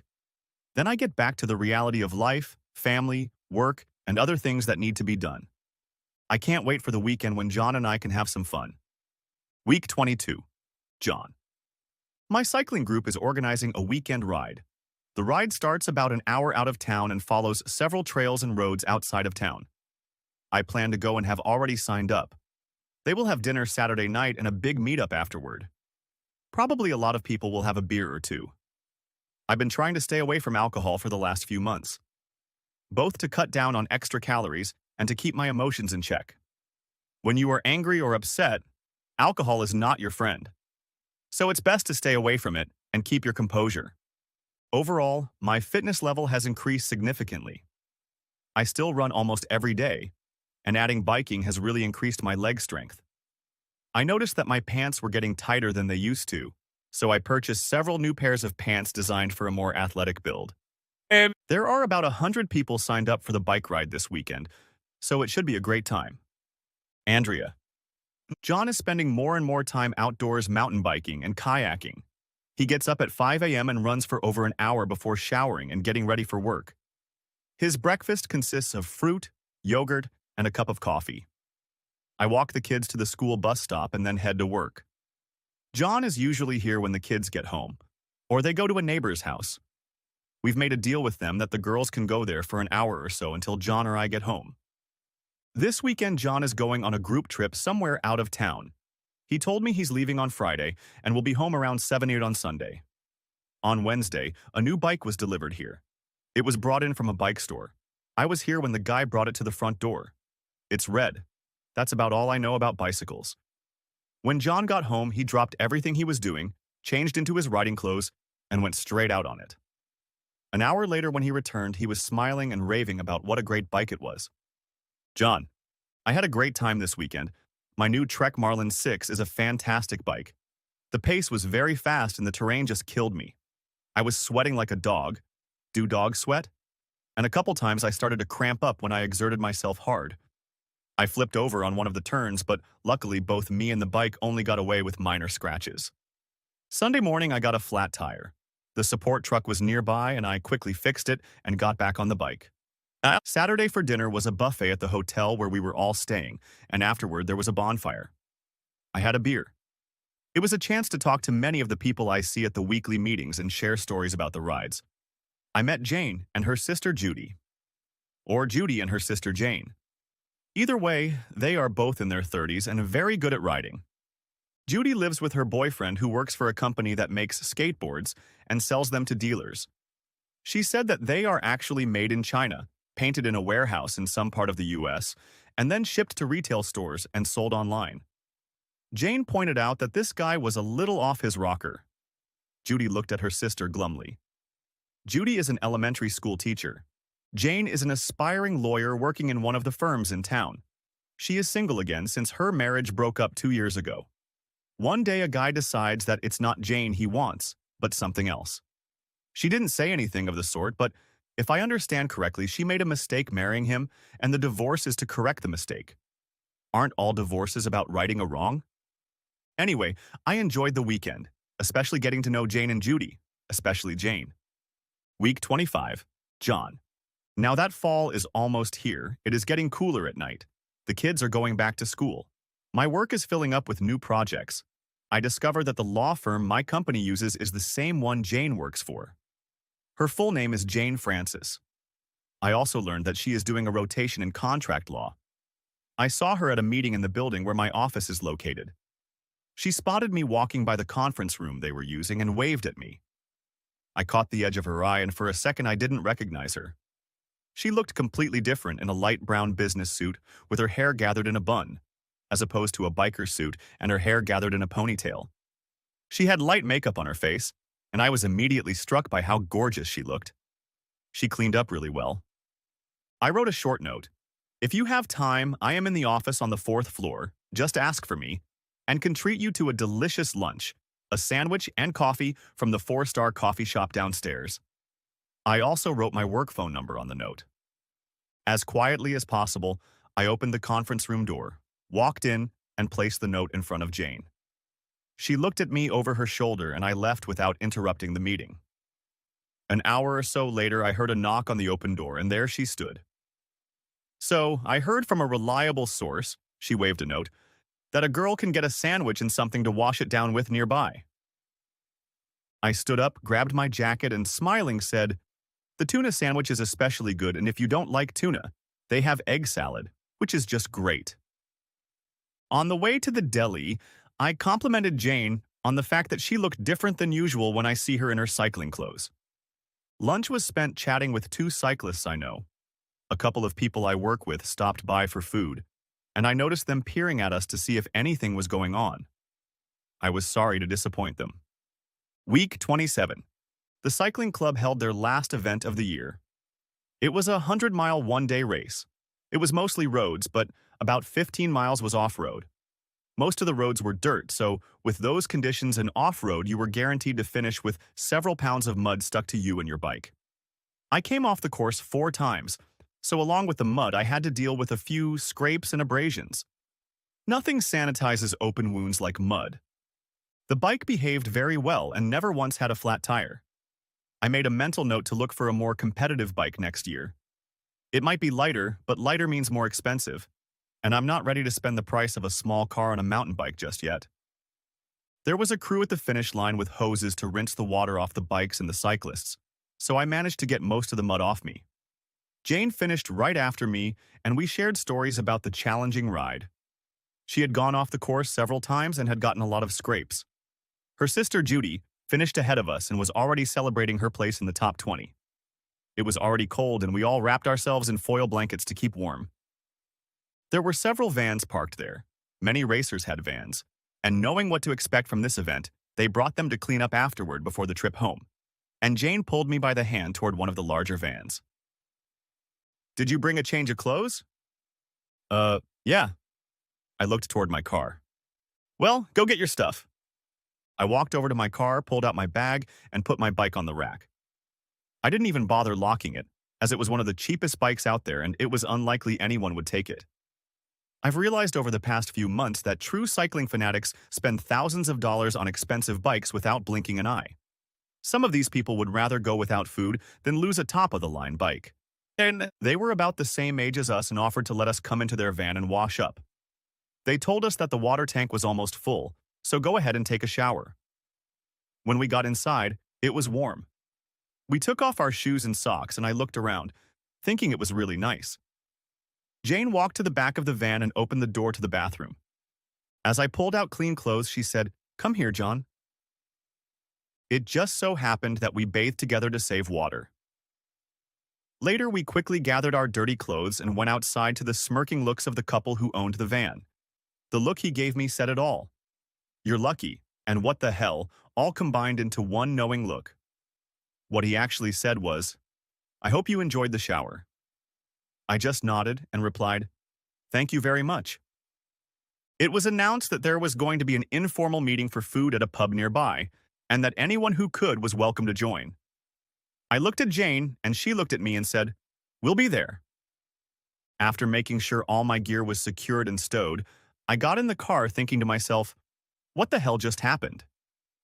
I exhaled and realized that I had just had fun with one of the few women in my life that I was truly mesmerized by. Andrea was the original, but in the heat of the moment with Jane, I hadn't given her much thought. I reached the pub and walked inside. The place was already starting to fill up with people, and they were loudly exchanging war stories about their trip today. The stories of falls were laughed at the most as people showed off their, in some cases still bleeding, arms, legs, and faces. My cell phone was off, so I decided to turn it on and send Andrea a text to let her know I had stopped to eat before heading home. I would most likely be back pretty late, and for her to put the kids to bed and not wait for me. She replied good, and asked how I did in the race. I told her I finished the race and sent her a picture of the scratch on my leg. In response, she sent the unhappy face emoji and said, "Ride safe." After eating and drinking 2 Cokes, I decided it was time to hit the road. Nearby was Jane, who looked around and realized Judy had left her. She asked if I could give her a ride home. On the way, Jane wanted to know more about Andrea. I didn't know where her questions would lead at that point, but I also realized I had little to lose by talking about my life. We got to talking. We both talked about our lives. I told her about my 3 daughters, about how they were the most important things in my life, but I also told her that last year I realized that my life was passing me by and that I needed to do something for myself. That's why I took up bicycling and kayaking.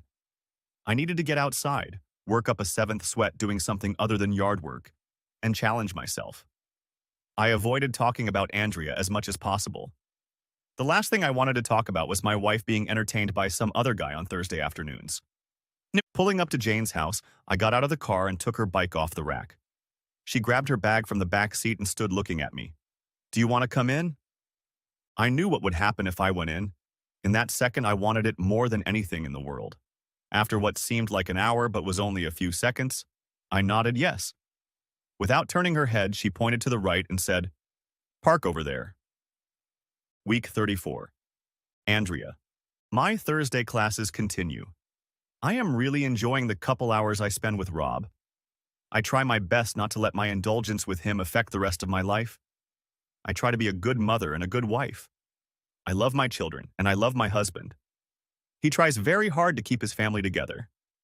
In the last few weeks, I have noticed that John has changed a little bit.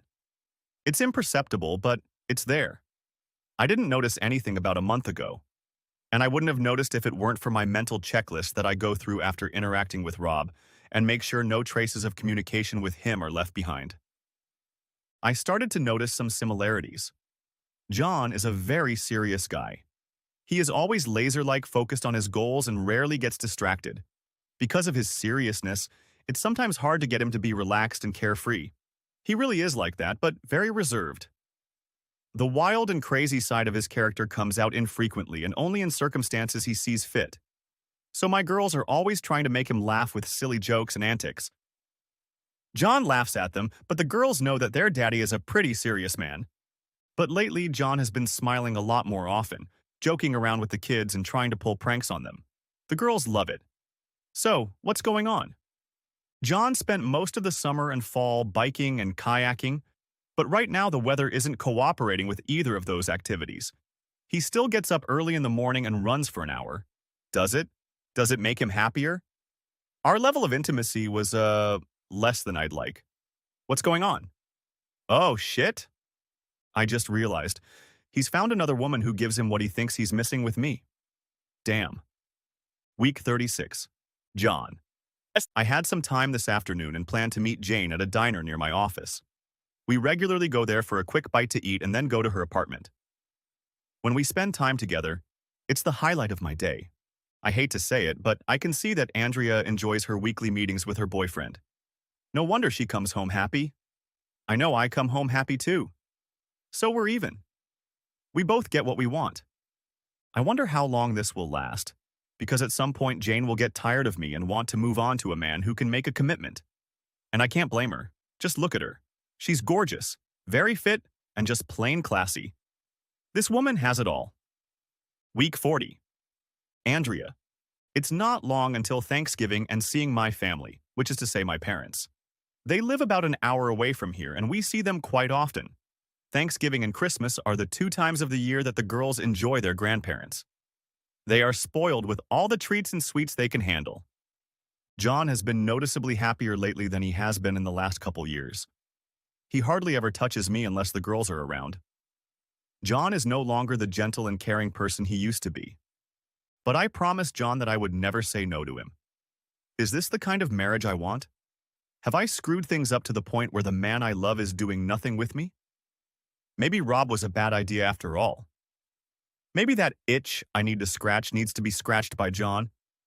I have some things to figure out. I hope I'm not too late to figure it all out. Week 43. Jane. I love the time I spend with John. He makes me feel like the only woman on the planet. We spend a couple hours together and then go back to work and our lives. I know he has a wife and kids, and I respect that he has to do what is best for them and for him. I control my expectations in my relationship with John. I tell myself that I shouldn't let this relationship go beyond entertaining, and so far I haven't. I'm just not sure how long it will last, for either of us. Week 48. Andrea. Christmas has been a busy time. All the usual things the kids love about Christmas meant we took time to spend time with family and do the things that make us who we are. Lots of food, laughter, and winter activities. We went ice skating and skiing. We watched lots of movies and enjoyed leisurely days. Both John and I took a few days off from work. I made an effort to mend my relationship with John. We had been estranged since the spring when I told him about my weekly classes with Rob. I tried to hold hands with him at every opportunity. He would hold my hand for a few seconds and then slowly lower it. I told him I wanted to talk to him about us. 2 nights later, after the girls went to bed, John surprised me by pouring me a glass of wine and taking a rare beer for himself. He had rarely consumed alcohol in recent months. Andrea, I have a question for you. It's been bugging me ever since you told me about your boyfriend. He's not my boyfriend, honey. He's just a man who does something for me once a week to fulfill a need I have. John took a sip of his drink. He said in a very quiet and somber voice, "So tell me, how have I let you down? What does he do for you that I don't or can't do? What makes you want to have fun with another man?" He asks the hard questions. John continued, looking me straight in the eye. What need do you have that I can't fulfill? Damn, what the hell am I supposed to tell my husband? I don't even know why I do what I do. It's just been creeping up on me for a long time. I started out wanting to have fun with you, but it was happening during the day when we were both at work and there was no way the itch would go away. I looked back and forth at the floor, the table, and the ceiling, trying to find the right answer to tell my husband that what I was doing with Rob had nothing to do with him and was not a judgment on him. I'd come home and there were the girls and all the chores we had to do. By the time we put the girls to bed, one of us still had a lot of work to do. Something kept getting in the way. I felt like I was having a nervous breakdown. I took a sip of wine and looked at John's face. I could see that he was in pain. John took a small sip. Andrea, I have to tell you that even though you say this has nothing to do with me, I feel like it has everything to do with me. No, darling, you haven't let me down in any way. You are a wonderful husband. So why do I feel otherwise? Why do you feel you have to have fun with this guy to feel satisfied, contented, happy? I was quickly digging my own grave. When I started working with Rob, I tried to make sure that this part of my life was well insulated from family life. Rob realizes that what we do is just casual, and that there is no commitment between us. We use protection and get tested to make sure we don't have anything that could threaten each other or my husband. Dating time is limited to once a week and lasts about 2 hours. But at the end of those 2 hours, I leave with a sense of fulfillment that is passed on to my husband. I can be a better wife to him. I am happy with the feelings that Rob is able to give me. I am a happier wife. I realize that everything is falling apart. My carefully constructed life was falling apart right here and in this moment. And then John threw me a lifeline. I don't own you. I can't tell you what to do. I can only tell you that what you do in the long run has consequences. Consequences for you, me, and the girls. I can't force you to end your relationship with this man. I can only tell you that I will do what I have to do to survive. Don't get me wrong, I don't want to get divorced, live apart, or live like we're just friends under the same roof. I want my wife. He took another sip of beer. I want you back, all of you, but I'm willing to take whatever I can get.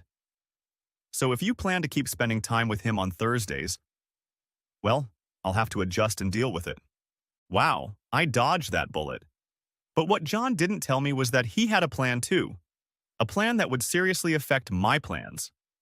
John, Andrea and I had a hard conversation about our marriage. I wanted to know what the hell was going on in her head that made her need to have fun with another man. How had I failed her as a husband and lover? What had I failed to do for her? What have I failed to see? Am I really that ignorant? I guess I am. I also wanted to tell her that her actions could have consequences, but at the same time, I didn't want to threaten my own wife with something I had no intention of doing. Divorce, separation, It would look like I was giving her an ultimatum. And I didn't want to do that. I wanted Andrea to change because that's what she wanted. I couldn't tell her she had to change. I couldn't tell her she had to stop having fun on Thursdays with another man or else. It wouldn't work. She had to want to do it on her own. I went back to our relationship agreement. I was almost going to tell her that I was also getting something she couldn't give me. I decided I needed something different too. I relished the opportunity to have a relationship with another woman who didn't judge me. I didn't know how long it would last, but at that very moment I was content to know Jane as more than just a cycling friend. She had become someone with whom I could share intimacy, maybe only for a few hours a week, but it was certainly something I found fulfilling for me. If it worked for Andrea, it would work for me. Week 52. John, it's been a year since the great revelation, that's what I call it. It's been a year since my marriage changed. Not for the better, of course, but it has changed. The change wasn't my fault, well, not all of it. Some of it was because of Andrea, and then, later, some of it was because of me. Andrea revealed her secret lover to me, but I didn't reveal my secret lover to her. I guess there was a bit of revenge involved. I was sad that she had to have a lover at all.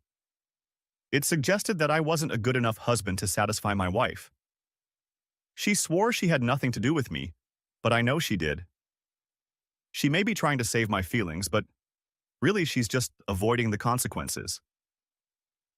It took a few months and the advice of several other people for me to realize that for my own survival, I needed to make some changes in my personal life. This was separate from Andrea and the girls.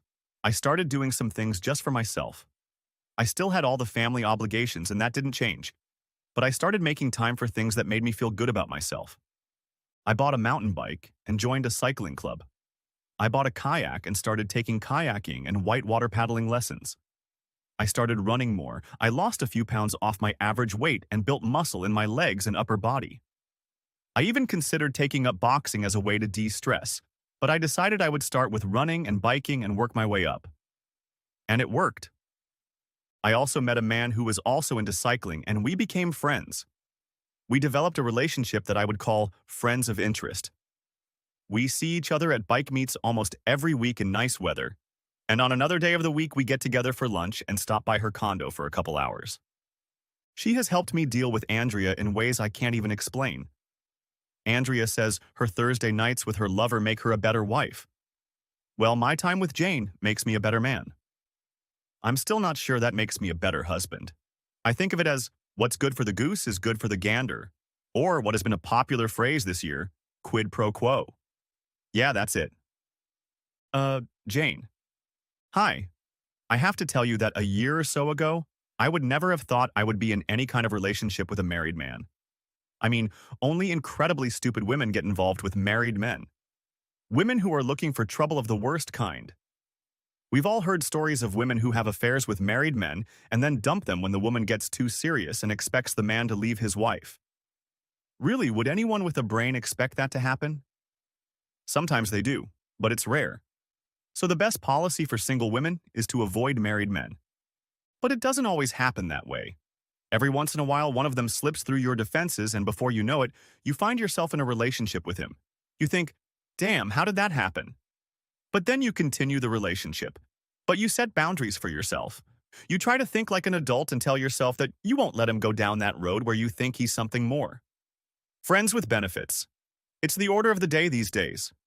But after a while, when you get comfortable with him and start giving him nicknames like honey, sweetie, darling, love, cutie, babe, and a host of other names your imagination can come up with, you become reckless with your emotions. You start thinking about longer timelines and what-ifs. You start making plans that you can't actually realize in any concrete sense. You start fooling yourself. But then you come back to the here and now, and remember that you are the other woman. You are the woman he didn't promise to love, honor, and cherish until death do you part, or until the court orders otherwise. But then you also remember why you got involved with him. That his wife is getting it on the side with some young guy. So who's fooling who? Am I fooling myself, or is his wife fooling herself? Is she acting even stupider by jeopardizing her marriage to him? Is she giving him away? Is she saying to him and others, I'm starting to get out of this marriage? The marriage, at least with him, has not turned out to be what she expected it to be. The life she wanted has not become a reality for her. Family, work, and living was not what she expected her life to be. Where was her life? Wait a minute. Some people want that kind of life. Some people want a trivial family and the assurance that eventually there will be children who will look to you for life, freedom, and happiness. You are the parent, the leader, the example setter. You are the one the family will come to for all the things that define what a family is. You are the stability that is the foundation of the family. The patriarch or matriarch. Parent, mother, father. You are the one the children will come to for the rest of their lives. What could be better than that? I want that. I am young, healthy, smart, and talented. I have a lot of energy, I have a strong work ethic, and a very good sense of right and wrong. I may be too loyal at times, and I like the certainty of tomorrow. I like the idea of normality, of regularity in my life. I want to come home to the people who depend on me, but I also want to teach them to be independent. My mother and father taught me that. It was a lesson well learned, but lately, I've been feeling the need for closeness, the closeness of my own family. I want a child, my own. It's time. Week 60. John. Bicycling season is finally here. I can't wait to get out into nature, work hard, sweat, get dirty, and have fun. Andrea and I are still manage to be a couple. Her career in real estate keeps her busy, and she continues to rave about how great it is to be in the real estate business. Apparently, she loves her job. She meets with clients at all hours of the day and night. I have long since switched to the kids and spend evenings and weekends with them. We keep them busy with their sports and art, and I swear my car engine rarely cools down before 10 p.m. When the girls are in bed, I finish some of my chores, clean the house, load the dishwasher, take a shower, and plop into bed. So now Andrea and I are spending less and less time with each other. I know she's still having fun with her boyfriend from Thursday, Rob, or whatever his name is. There's nothing I can do about it.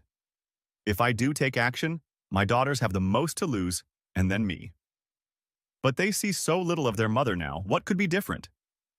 Even if I file for divorce, she still works all hours of the day and night, and I remain the primary caregiver. Jane and I are still seeing each other. She's an amazing woman. What the hell am I supposed to do? That question keeps running through my head. I need to make sense of it all. Week 63. John. My boss met with me and told me about a new company project he wants me to be involved in. It would mean traveling for 2 or 3 days every 2 weeks for the next few months. I went home and told Andrea about the new project, and her reaction was kind of indifferent. I mentioned that it was a possible path to a promotion within the company if I was up to the task. She only nodded her head and continued to do her business at her laptop. I don't think she was paying attention. After dinner, on the way to one of the girls' basketball practice, I told them that I might be away from work for a night or two every now and then. You guys are going to have to help your mom more on those nights. You know, clean the kitchen and make sure you do your homework. And not staying up any longer than usual. They all laughed a little at that remark. My kids are good, and I knew they could be counted on to help and do their part. My oldest, Diane, who is now 12 and looks 32, said during our conversation, "Daddy, does this mean Mom will be hiring babysitters to stay with us?" I thought for a second. She'll probably have to do that from time to time because of her job, but I hope she doesn't have to do it very often. My daughter is a very smart girl and quickly replied, "Well, it's not like we see her that often." This comment from a 12-year-old girl hit me hard. She realized that she doesn't see her mother much. It wasn't that she had hooked up with this what's-his-name on Thursday afternoon. It was that she was giving her full attention to the real estate business and how he was running it.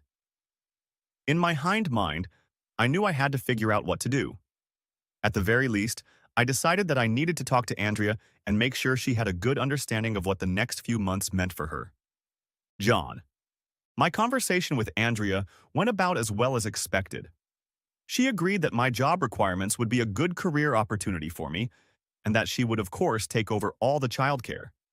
She looked at me with an amazed expression on her face. "Don't you think I know how to take care of my own children?" I'm not claiming that at all. I was a little annoyed by her tone. I'm just trying to say that you need to be willing to spend a little more time with your kids on the nights I won't be home. That's all there is to it. Just know that I'm gone. I'll let you know my plans ahead of time and we can organize any help we need. I continued. I know you have everything scheduled, but sometimes you'll have to reschedule or postpone some things, that's all. Andrea just nodded at me and went back to her cell phone and the message or email she was doing. That was the end of it. Week 68. John, I want to share a few important things with you. I am deep into my new project, and although it is a daunting task, I know that if I focus on the engineering and technology part of it, I can do it and do it well. I've been meeting with my bank's personal accounts representative and we've been discussing all the usual things we do twice a year. I was trying to pay off my mortgage faster than the payment schedule required. This would save a lot of interest in the long run. Leanne mentioned that our other account is doing very well and the balance is solid. I wasn't quite sure which account she was talking about. I assumed it was our investment account that I opened 3 years ago. I put money in it every month and invest it in the stock markets. She looked at me cheerfully and said it was the account we put bonus checks in. My brain flipped over trying to figure out what the hell she was talking about. She reminded me that this is the account that Andrea makes deposits into. Not regularly and never for the same amount, but over the past 3 years it had accumulated and now the account had over $180,000. And then it hit me like a tractor trailer. My mouth dropped open as I realized Andrea was trying to hide the money from me. The long hours of work should have hidden the fact that a significant portion of her commissions were being deposited into her secret account. Leanne was looking at her computer, and suddenly her eyes widened as she realized that my name was nowhere to be found on that account, and that she had just violated some banking rule regarding client confidentiality. A screw you expression appeared on her face. She quickly changed the subject and said that the bank would be happy to lower my mortgage rate another 0.5%, given how much they valued me as a customer. I realized what was being said. Say nothing about Leanne's blunder and save some more money. I was fine with that. Week 70. John. I'm back to the cycling season and enjoying it even more. I splurged on a new, more high-tech bike. It's a Red Trek Pro Caliber, lighter than my other bike and ready for both trails and roads. With it, my rides will be taken to a new level. I exercise to increase my endurance and run up to 10 miles a day. I get up at 5 a.m. and run, then shower, and head to work after taking the girls to school. My old Subaru was also swapped out for a new one that is built and equipped for off-road driving. The aggressive tires, black rims, and dark green paint job, and a few other elements make it a really good adventure vehicle. This season, Jane and Judy are bicycling again. Judy and her boyfriend have broken up. He moved to another part of the country, somewhere in California, to take care of his job and another girl he's in a relationship with. Judy is no worse for it and seems happy. Jane is a different story. She and I are still FWB and still have fun. But she is changing, and very subtly at that. Andrea is changing too, but in a different way, if that makes any sense. I'll try to explain as best as I can. I'm not a psychiatrist, but the last year has taught me to be very observant of people. I'm an engineer, and we, all of us combined, are often accused of not being good at people. We're good with machines and technical matters, but when it comes to figuring out human psychology and what makes people who they are, well, let's just say we often miss the obvious. That's why Andrea could be fiddling with her Thursday boy toy, and I wouldn't notice until the evidence fell out of her purse. I wasn't watching anything. I didn't notice the little things about my wife that might have tipped me off that something was going on. But now that I was a little more educated, I began to notice a few things. For one thing, I noticed that Jane was acting much more intimate. It was about the level of intimacy that the couple shared. It was the little things. She now called me honey more often than she called me by my first name. She knew me well enough to know what dishes I liked, and if we were meeting at a cafe or restaurant, she might even order one of my favorite dishes for me before I even got there.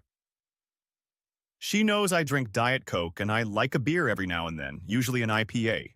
She knows how much I weigh and what my clothing size is. She knows I like both pop music and classical. I've noticed that Jane is increasingly referring to other people and their families. One weekend when I was with the girls, we went to an RV show. Jane knew I was taking the girls there and asked if she could join us. We had a great time looking at the campers and RVs, and it gave Jane a chance to get to know my daughters. Afterward, we went to a fast food place, and the girls peppered her with questions. I told them that Jane and I met at the bicycling club I belong to. I told them that she is a very good cyclist and much faster than their father. They laughed at that. My oldest, Diane, even said that their mom would never ride a mountain bike on dirt trails. That remark brought a tiny smirk to Jane's face. Almost imperceptible, but there it was.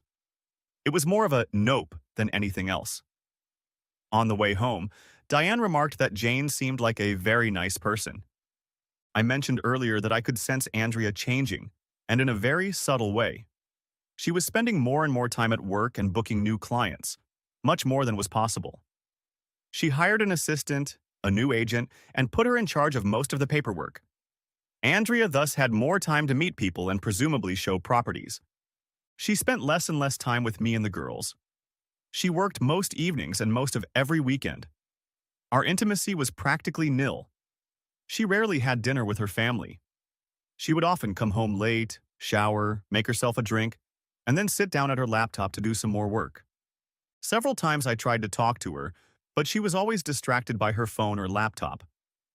To see if she was listening to me at all, I told her that I had booked a 3-week vacation for all of us in Europe this summer. She nodded and said, "That's great."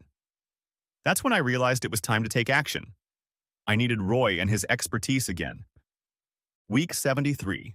John, I pulled out the relationship agreement that Andrea and I had signed about a year ago. It really was a joke. How can you negotiate a marriage that has any meaning at all? Now, I think it's almost impossible. I was in love with Andrea when we married, and my love for her grew after each of our daughters were born. I thought I had the world by the tail. I had a near-perfect family and a growing career. We were living well and our future looked quite prosperous. And what happened? Life happened. That's what happened. Did I take Andrea for granted? Did I ignore her to my own detriment? Did I fail her as a husband? Did I get my priorities wrong? Why did things get so screwed up? And the worst part was that my wife wasn't interested in talking to me about our marriage. And when she did talk, she brushed off my concerns, saying that she loved me and the kids and that everything was just fine the way it was. No, things weren't just fine the way they were. If our marriage had been fine, there wouldn't have been Thursday afternoon scratch and scratch sessions with, what's his name? There wouldn't be this huge elephant in the corner of our marriage. I decided to go and see Roy. He knew what to do, or at least had a better understanding of what I should do. I took a copy of the relationship agreement with me. When I arrived at Roy's office, he greeted me with his usual warmth, that is, his usual very serious expression. Even his handshake tries to convey confidence, but I'm not sure the man ever smiles at all.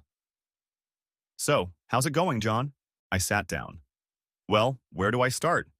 It's been worse and better." The last time we talked was over a year ago when Andrea and I made that relationship agreement. I picked it up to show it to him.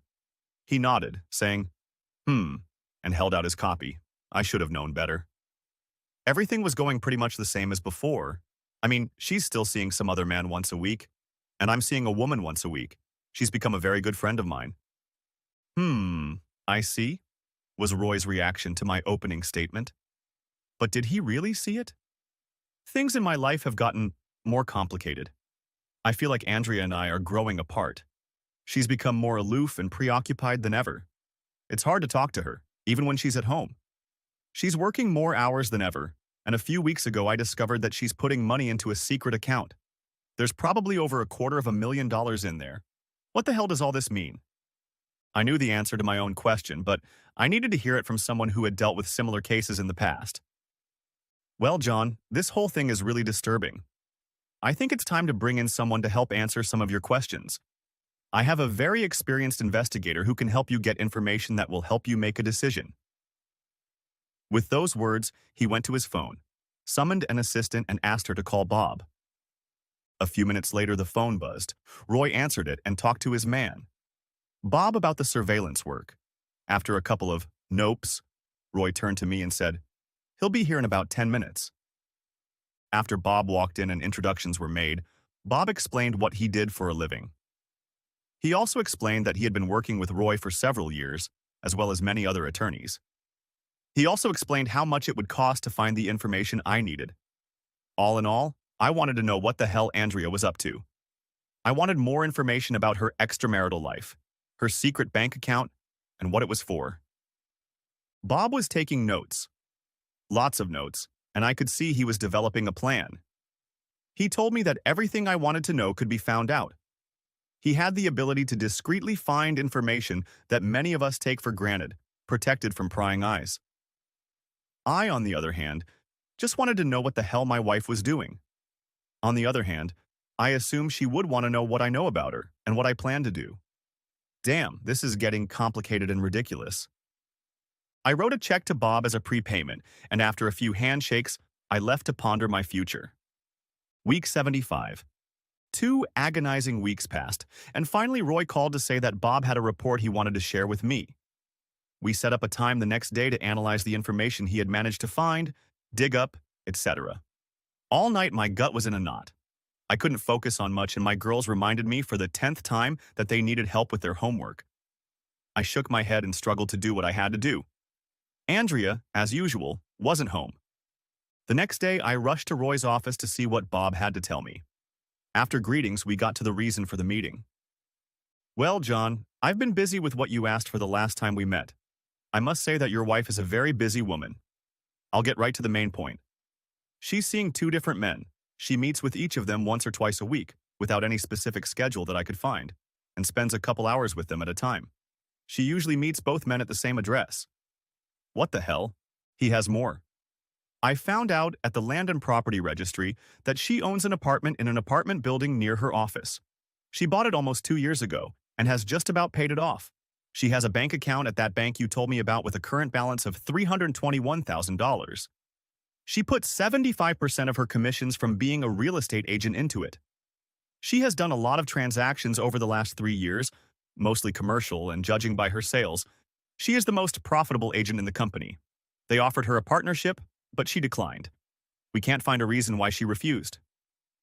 Bob took a sip of water before continuing. I have the names and biographies of the 2 men she is dating. They're most likely the latest in her history with other men. Both men live in the city. One is married and has a family, and the other is single. I have a feeling that your wife is planning some sort of move in the next few months. Although I don't have any specific information about her plans, it sounds like she is preparing for something. A hidden apartment and hidden money are all signs that a person is planning a big change. When she plans to reveal this to you, I don't know. It could be soon, in a few months or years, or it could be never. With those words, he looked at me and handed me a folder with the written report and other information he had managed to gather. Roy said, "Good job, Bob. If we need anything else, I'll call you." With those words, Bob left us. I sat stunned that Andrea had expanded her extramarital affairs to 2 men. What the hell am I supposed to do, Roy? I looked at him, as if my life had taken another turn on the road to hell. Roy looked at me with a studying expression on his face that said he was probably going to offer to prepare the divorce papers. After some discussion, we came to the conclusion that divorce was probably coming, but I wasn't ready to pull the trigger yet. I still had 3 daughters to worry about, and I wanted to make sure that after the divorce or separation, they would be in my full custody. That was non-negotiable. Roy exhaled deeply and opened his mouth to offer his advice. John, what do you want to do? That's it? You have a lot to think about. I recommend you ponder it for a few days. There's no rush. If Andrea does something drastic, we can file for divorce and have it delivered to her in a matter of hours. Unless you have a major change, I know exactly what you want, and in fact, the paperwork has already been drawn up. All you have to do is call me, and in a few hours the poop will hit the propeller. Roy even smiled as he said the last sentence. I nodded my head, thanked him, and left the office. Indeed, I had a lot to think about. For the next 3 days, I couldn't think about anything else. All the while I was wondering what Andrea was really up to, I watched her closely to see if there was any difference in her behavior. She still greeted me with the same kiss and still cared for the girls as she always did. There was nothing to explain the fact that she had bought a hidden apartment downtown. I figured she wanted to set up some sort of love nest there, a place where she could hide her activities from me. We still had a relationship agreement. Sure, we hadn't talked about it in months, but I guess that meant she had the right to have a lover. That I had agreed to it. It also meant that I had the right to have a lover. And that Andrea agreed to it. So what was the bottom line? Week 83. Jane. Okay, this is new. I stopped taking birth control pills a couple months ago when I made the decision that I wanted a baby in my life. I really want the baby to have a husband and a father, but for now, I'll just have to settle for a baby. And a husband, I think, will come along when all the dust settles. I'm not stupid, and I have resources available to me in the legal world. I also have many colleagues who can provide me with other resources when I need them. One such resource was able to let me know that John had contacted a divorce attorney some time ago and had done some preliminary work on a plan for a potential divorce between John and his wife, Andrea. I made some inquiries about Andrea and soon became aware of what she was doing. I knew that she had bought a place downtown, not far from her office. I knew she paid cash for the place, which meant she had stashed the money away from John. I knew it was the work of a woman planning to ambush her husband. That's what people did to hide their true intentions. I also knew that John would be the father of my child. He knows I want a child. He knows I want him to be the father. I want this man in my bed for more than just a few hours at a time. I want him there all the time. I don't want to share him with another woman, a woman who wants more than one man in her life to fulfill her needs. I can't understand why she would want that. John is the whole man. He's already the father of her children. I can't get enough of him. He's smart, talented, and loves children. He loves me. I love him. Week 85. Andrea. Why can't John accept that I need more than he does? I plan to continue to be a good wife to him and mother to our children, but I need more than what one man can give. I don't know how to explain it. It's a craving that needs to be satisfied for me to be happy. If I am not getting my craving satisfied, if my itch is not addressed, then my universe is not spinning the way it should. When my needs are met, I function at a much higher level. My brain makes decisions quickly. I make a hell of a lot of money. The small space I bought downtown was supposed to give me a more secure place to entertain myself while I get my needs met with Rob and Tom. Oh yes, I forgot to mention that Tom is also one of my daytime pleasures. Tom is a new real estate agent at our company and just moved into the neighborhood. I let him stay with me downtown until he gets his own place. John and the girls see no difference in me. I am still his wife and their mother. I still love John, and I know he loves me, and that if I can get my other needs met in a way that doesn't affect my family. John understands this. He and I have a written agreement. We've worked out the logistics of it all. I get my pleasure and he gets his. I'm not sure he's seeing anyone. With our busy schedules, we hardly get a chance to talk during the week. If he is seeing another woman, it's better for both of us. I get mine, he gets his, and we keep busy with our daughters. And someday, I will give it all up, and we will be just for each other. I know it will be. John understands. I think. Week 92. Jane.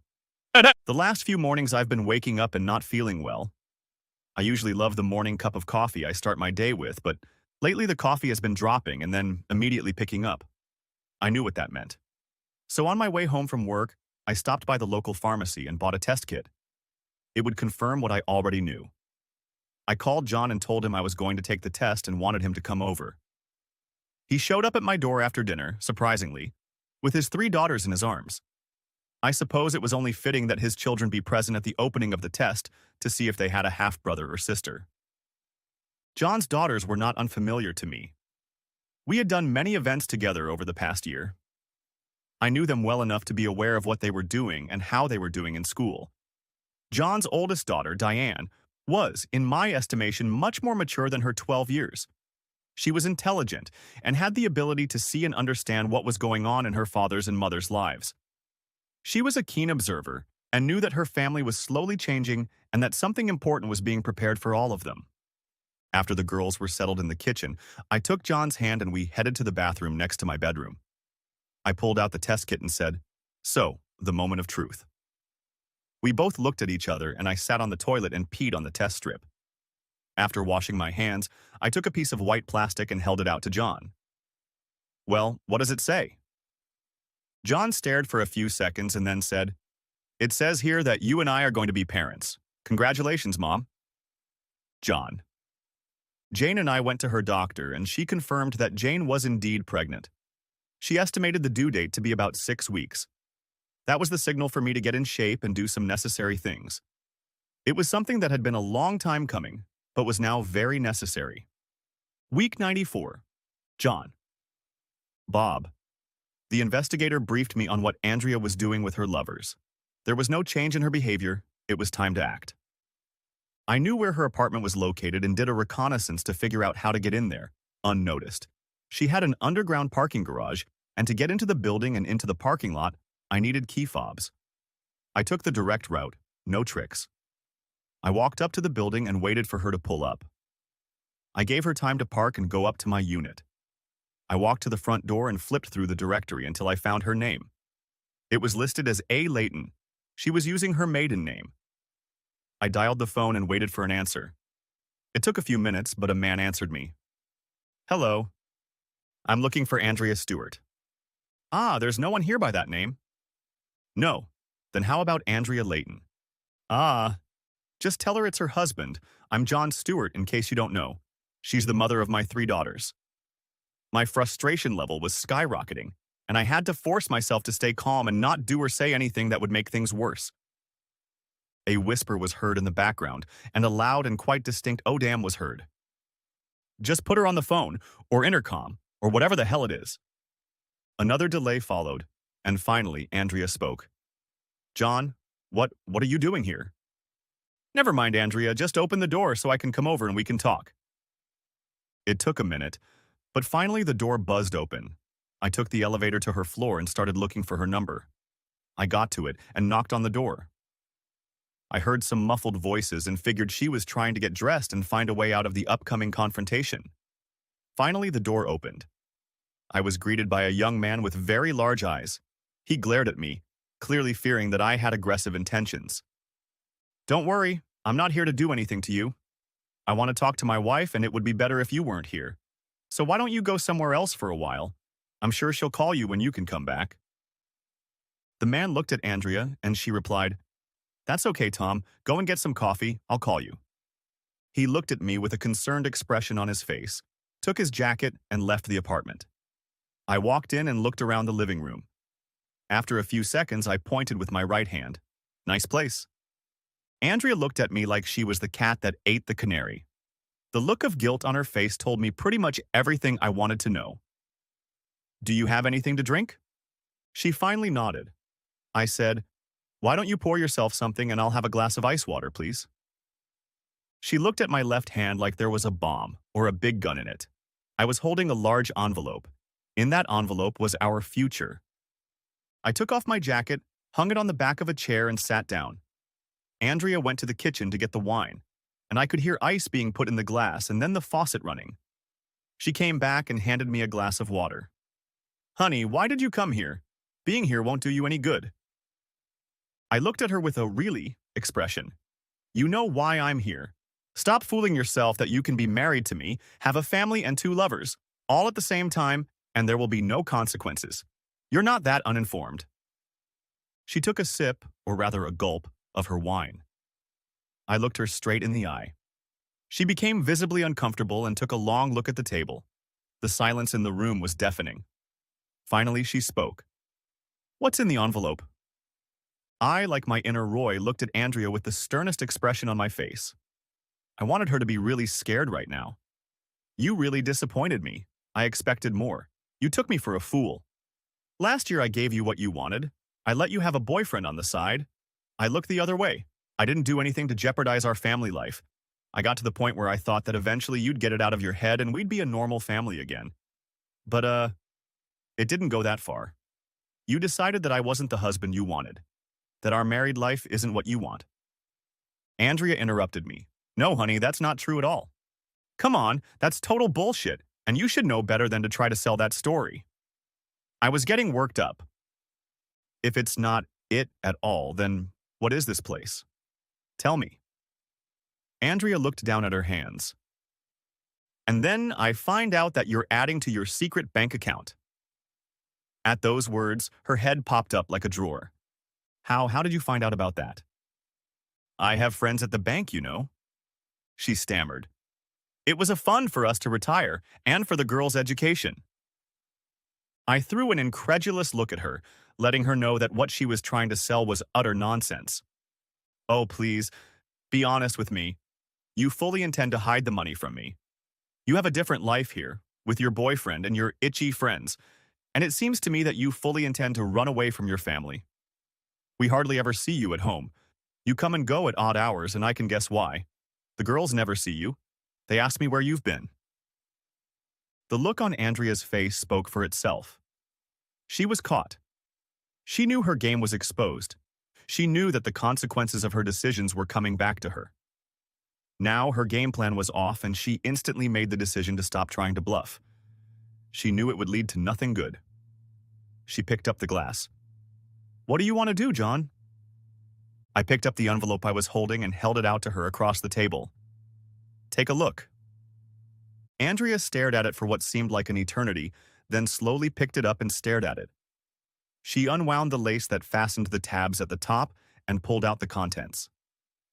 On top was the relationship agreement we had signed last year. I took a black marker and drew a line across the entire first page, writing "void."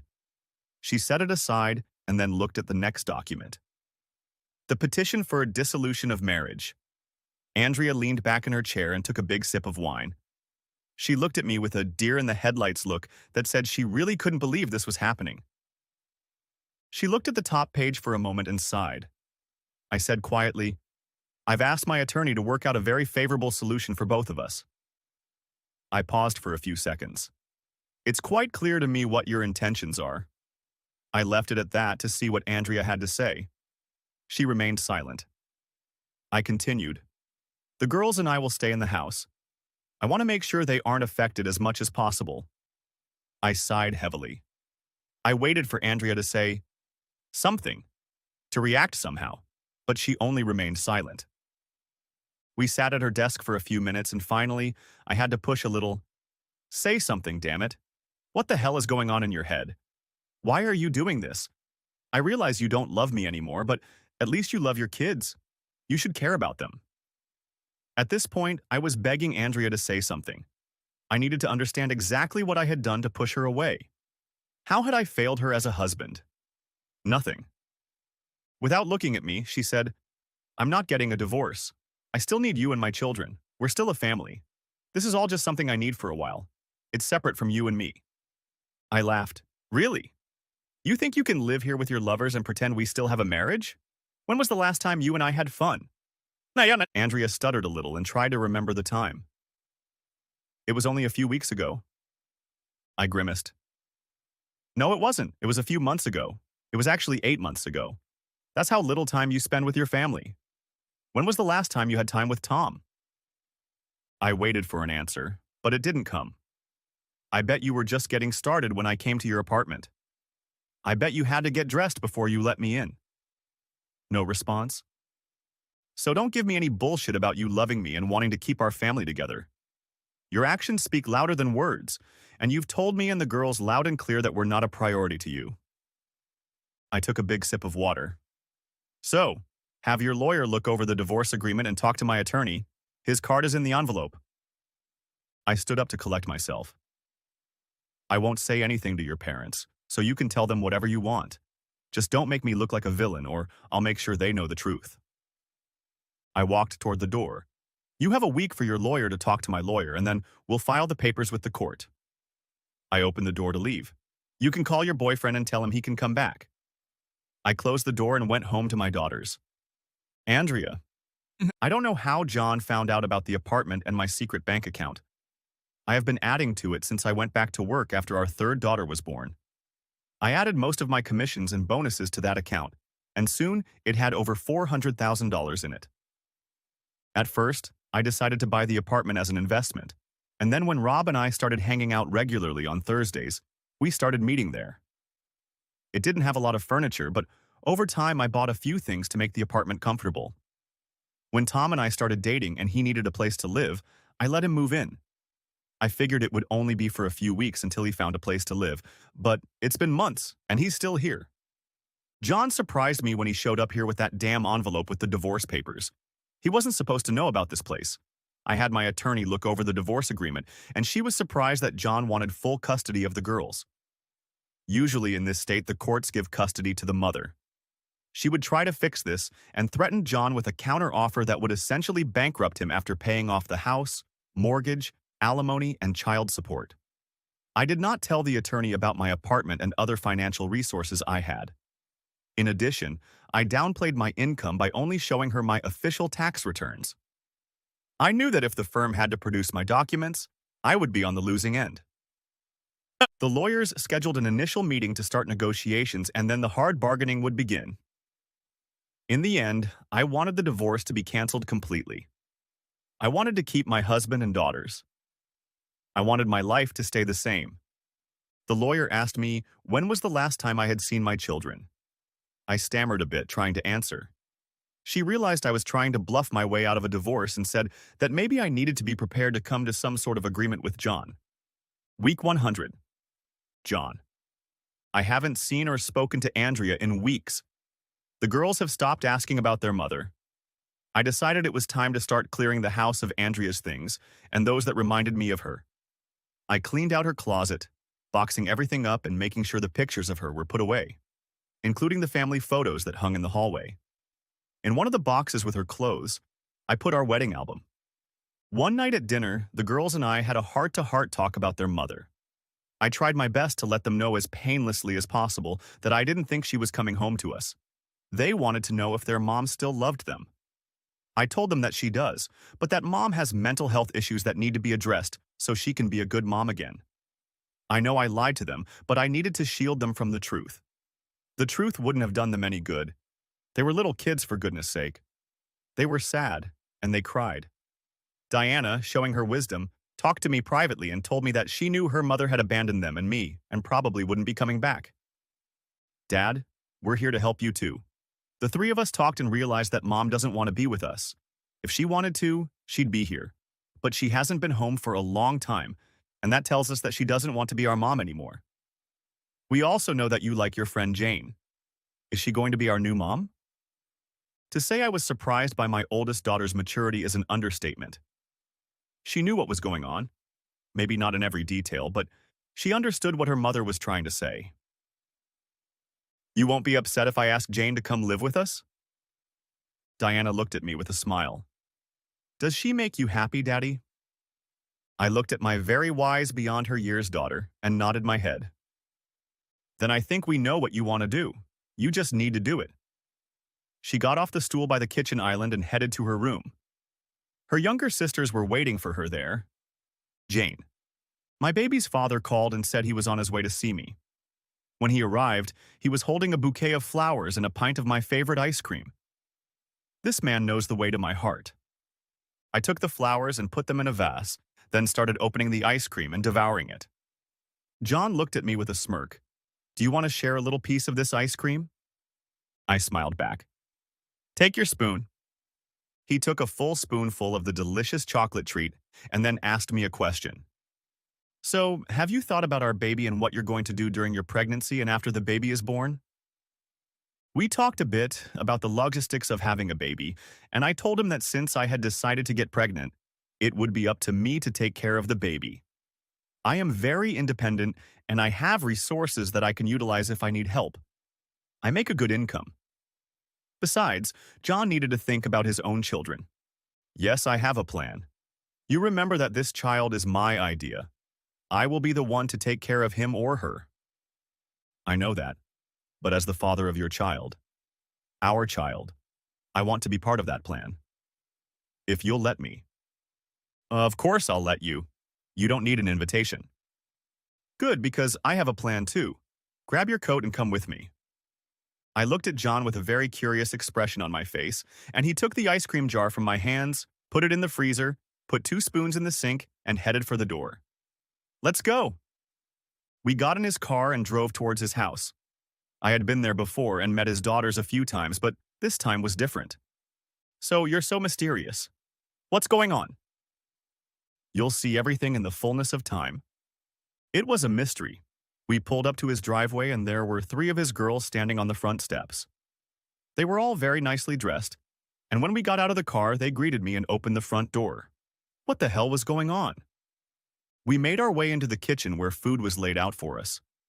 Cold cuts, bread, cheese, and some coleslaw. There were bottles of water and soft drinks in an ice bucket. The girls looked at me with a tension that implied something was going on that they were clearly involved in. The girls offered food, we made sandwiches, got water, and sat down at the kitchen island. I had a million questions, but I started with, "Girls, how nice, what's the okashun?" Diane, as the eldest, appeared to be the official spokesperson. "We just wanted to make you feel welcome. Dad told us you're having a baby in a few months." "Thank you, and yes, the baby is due in about 6 months. I'll start showing soon." Now all three of them were looking directly at my belly. It was like they could see the baby and were trying to figure out if it was a boy or a girl. It was funny watching them. John cleared his throat. "I asked you to come to our house because I have a question for you. One that you don't have to answer today or even right away." There, now he'd raised my curiosity to new heights. He continued, "The girls and I have discussed this matter at length, and I would like you to move in with us if you want to. We want you to move here, to live here, with us." Oh my God. Was he proposing? My mouth was open, and I needed an urgent drink of water. Ah, ah, ah. Before I could respond, he continued, "Take your time. Think about it. There's no rush. We have a few things to do before you move in. Some remodeling, some furniture to remove, some painting." As he spoke, John walked toward the master bedroom. He opened the door and walked in. I followed him in. The room was completely empty. The door to the dressing room was open, and I saw that it was empty as well. The bathroom was in the same condition. It didn't take much effort to realize that Andrea had disappeared not only from their lives, but also from their home, their abode. The divorce was in full swing. John looked around the empty room. About a month ago, I boxed up all her things and sent them to her apartment. I got rid of the bedroom furniture, gave it to the Salvation Army. "Where are you sleeping?"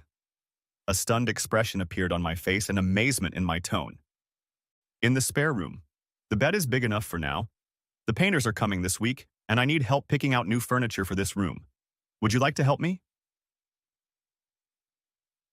Week 104, Year 2. John. Roy called me today and asked me to stop by his office at my convenience. Lawyers rarely do that, so I got in my car and drove there as fast as I could. I didn't know if this was good news or bad news, but right now any news was welcome. I wanted Andrea's divorce to go through, and the sooner the better. The girls and I had mentally and emotionally broken up a long time ago, and now all I needed was a court stamp on an official document. I had business to attend to. When I arrived at his office, I was immediately ushered inside. His secretary handed me a bottle of water, and I sat down. A smile shone on Roy's face. Damn, I was hoping this was good news. "Well, John, I'm happy to report that negotiations with Andrea's attorney have gone well. She's accepted virtually all of the terms I've set out for her, and I expect her to sign the agreement in the next 2 or 3 days." Oh shit. "Tell me the details, please, Roy. What about my girls?" He cleared his throat, the way he did to emphasize his words. "She's agreed to let you have full custody of the girls." It was like a huge weight was lifted off my shoulders. I had gotten what I wanted. The rest was just details. "You get to keep the house and its contents, the family's bank accounts and your investment account. It's not big, but it's important. You will receive the sum of $100,000 from Andrea for the girls' education. Andrea will waive any claim to your marital assets. You will not have to give her anything." I'm sure I heard nothing after he told me that she had agreed that I would have custody of the girls. I took a big sip of water. Part of me was thrilled with the news, and part of me was sad that my marriage had gotten to this point. All because of her need to have fun with other men. I was reminded that she viewed me as something less than what she wanted. But I knew she would never be happy with just one man. I knew divorce was inevitable. I looked at Roy and thanked him. I realized the bill for his services would be large, but it would be worth it in the end. When will it be official? When can I start moving on with my life? In about 2 weeks. I have a judge friend who owes me a lot, and she'll expedite the process. Will we all have to appear in court? No, the lawyers will take care of everything. Congratulations, John. You should be very happy about this outcome. Thanks, Roy. Was I happy about this outcome? I'm not sure I was. How could you be happy knowing that your life would take such a sharp turn in the wrong direction? that your wife, who you thought was faithful to you, would turn out to be such a conniving woman and hide her true feelings from you while having 3 children with you. That was the part that struck me. The second part was that I somehow miraculously got back on my feet, got custody of my 3 daughters, and started a new relationship that seemed to be headed in the right direction. I now had a pregnant woman that I loved more and more every day and wanted very much in my life. I had a new beginning. I had a lot of work to do. Andrea, my attorney called me and told me that she had made arrangements with John's attorney. She also said I got off cheap. It seems that John's lawyer knew pretty much every detail of my life and was willing to let the judge know what I was up to. My attorney pretty much agreed with everything John wanted and told me that I was lucky to get away with just that. She said she would have the papers delivered to me by courier the next day for me to sign and send back. I did just that. Week 106. Andrea. The courier delivered an envelope from my attorney with a copy of the final judgment of dissolution of marriage. It was now official. I was no longer married to John. Indeed, since I had agreed to him getting full custody of my daughters, I was no longer a mother. A couple days ago, I was driving by my old house, hoping for a glimpse of my family, when an unfamiliar car parked in the driveway next to John's house. I slowed down, saw no one, and kept driving. It dawned on me that I had really screwed up. My inner need for entertainment was ruling my brain to the point where I was ignoring everything that was important in my life. I pushed my family to the back burner. I made my need the thing that drove all my decisions. I'm so stupid. What am I supposed to do now? A week? Whatever. A little over 3 years. Jane, my husband and I have a son. We have another one on the way. Our daughters, yes, they are my daughters now, they call me Mom, are just thrilled to have a baby brother. They patronize him all the time. They fight over who gets to push the stroller when we go for walks. It's so cute to watch. My husband is wonderful. He is everything I ever wanted to see in a husband and more. I can't believe how lucky I am. We sold the house and moved to one that better suited our needs, especially with 5 kids. Remember what is important in your life and pay attention to it. The end. Thanks for watching. I hope you enjoyed it. So subscribe to my channel and watch the next video.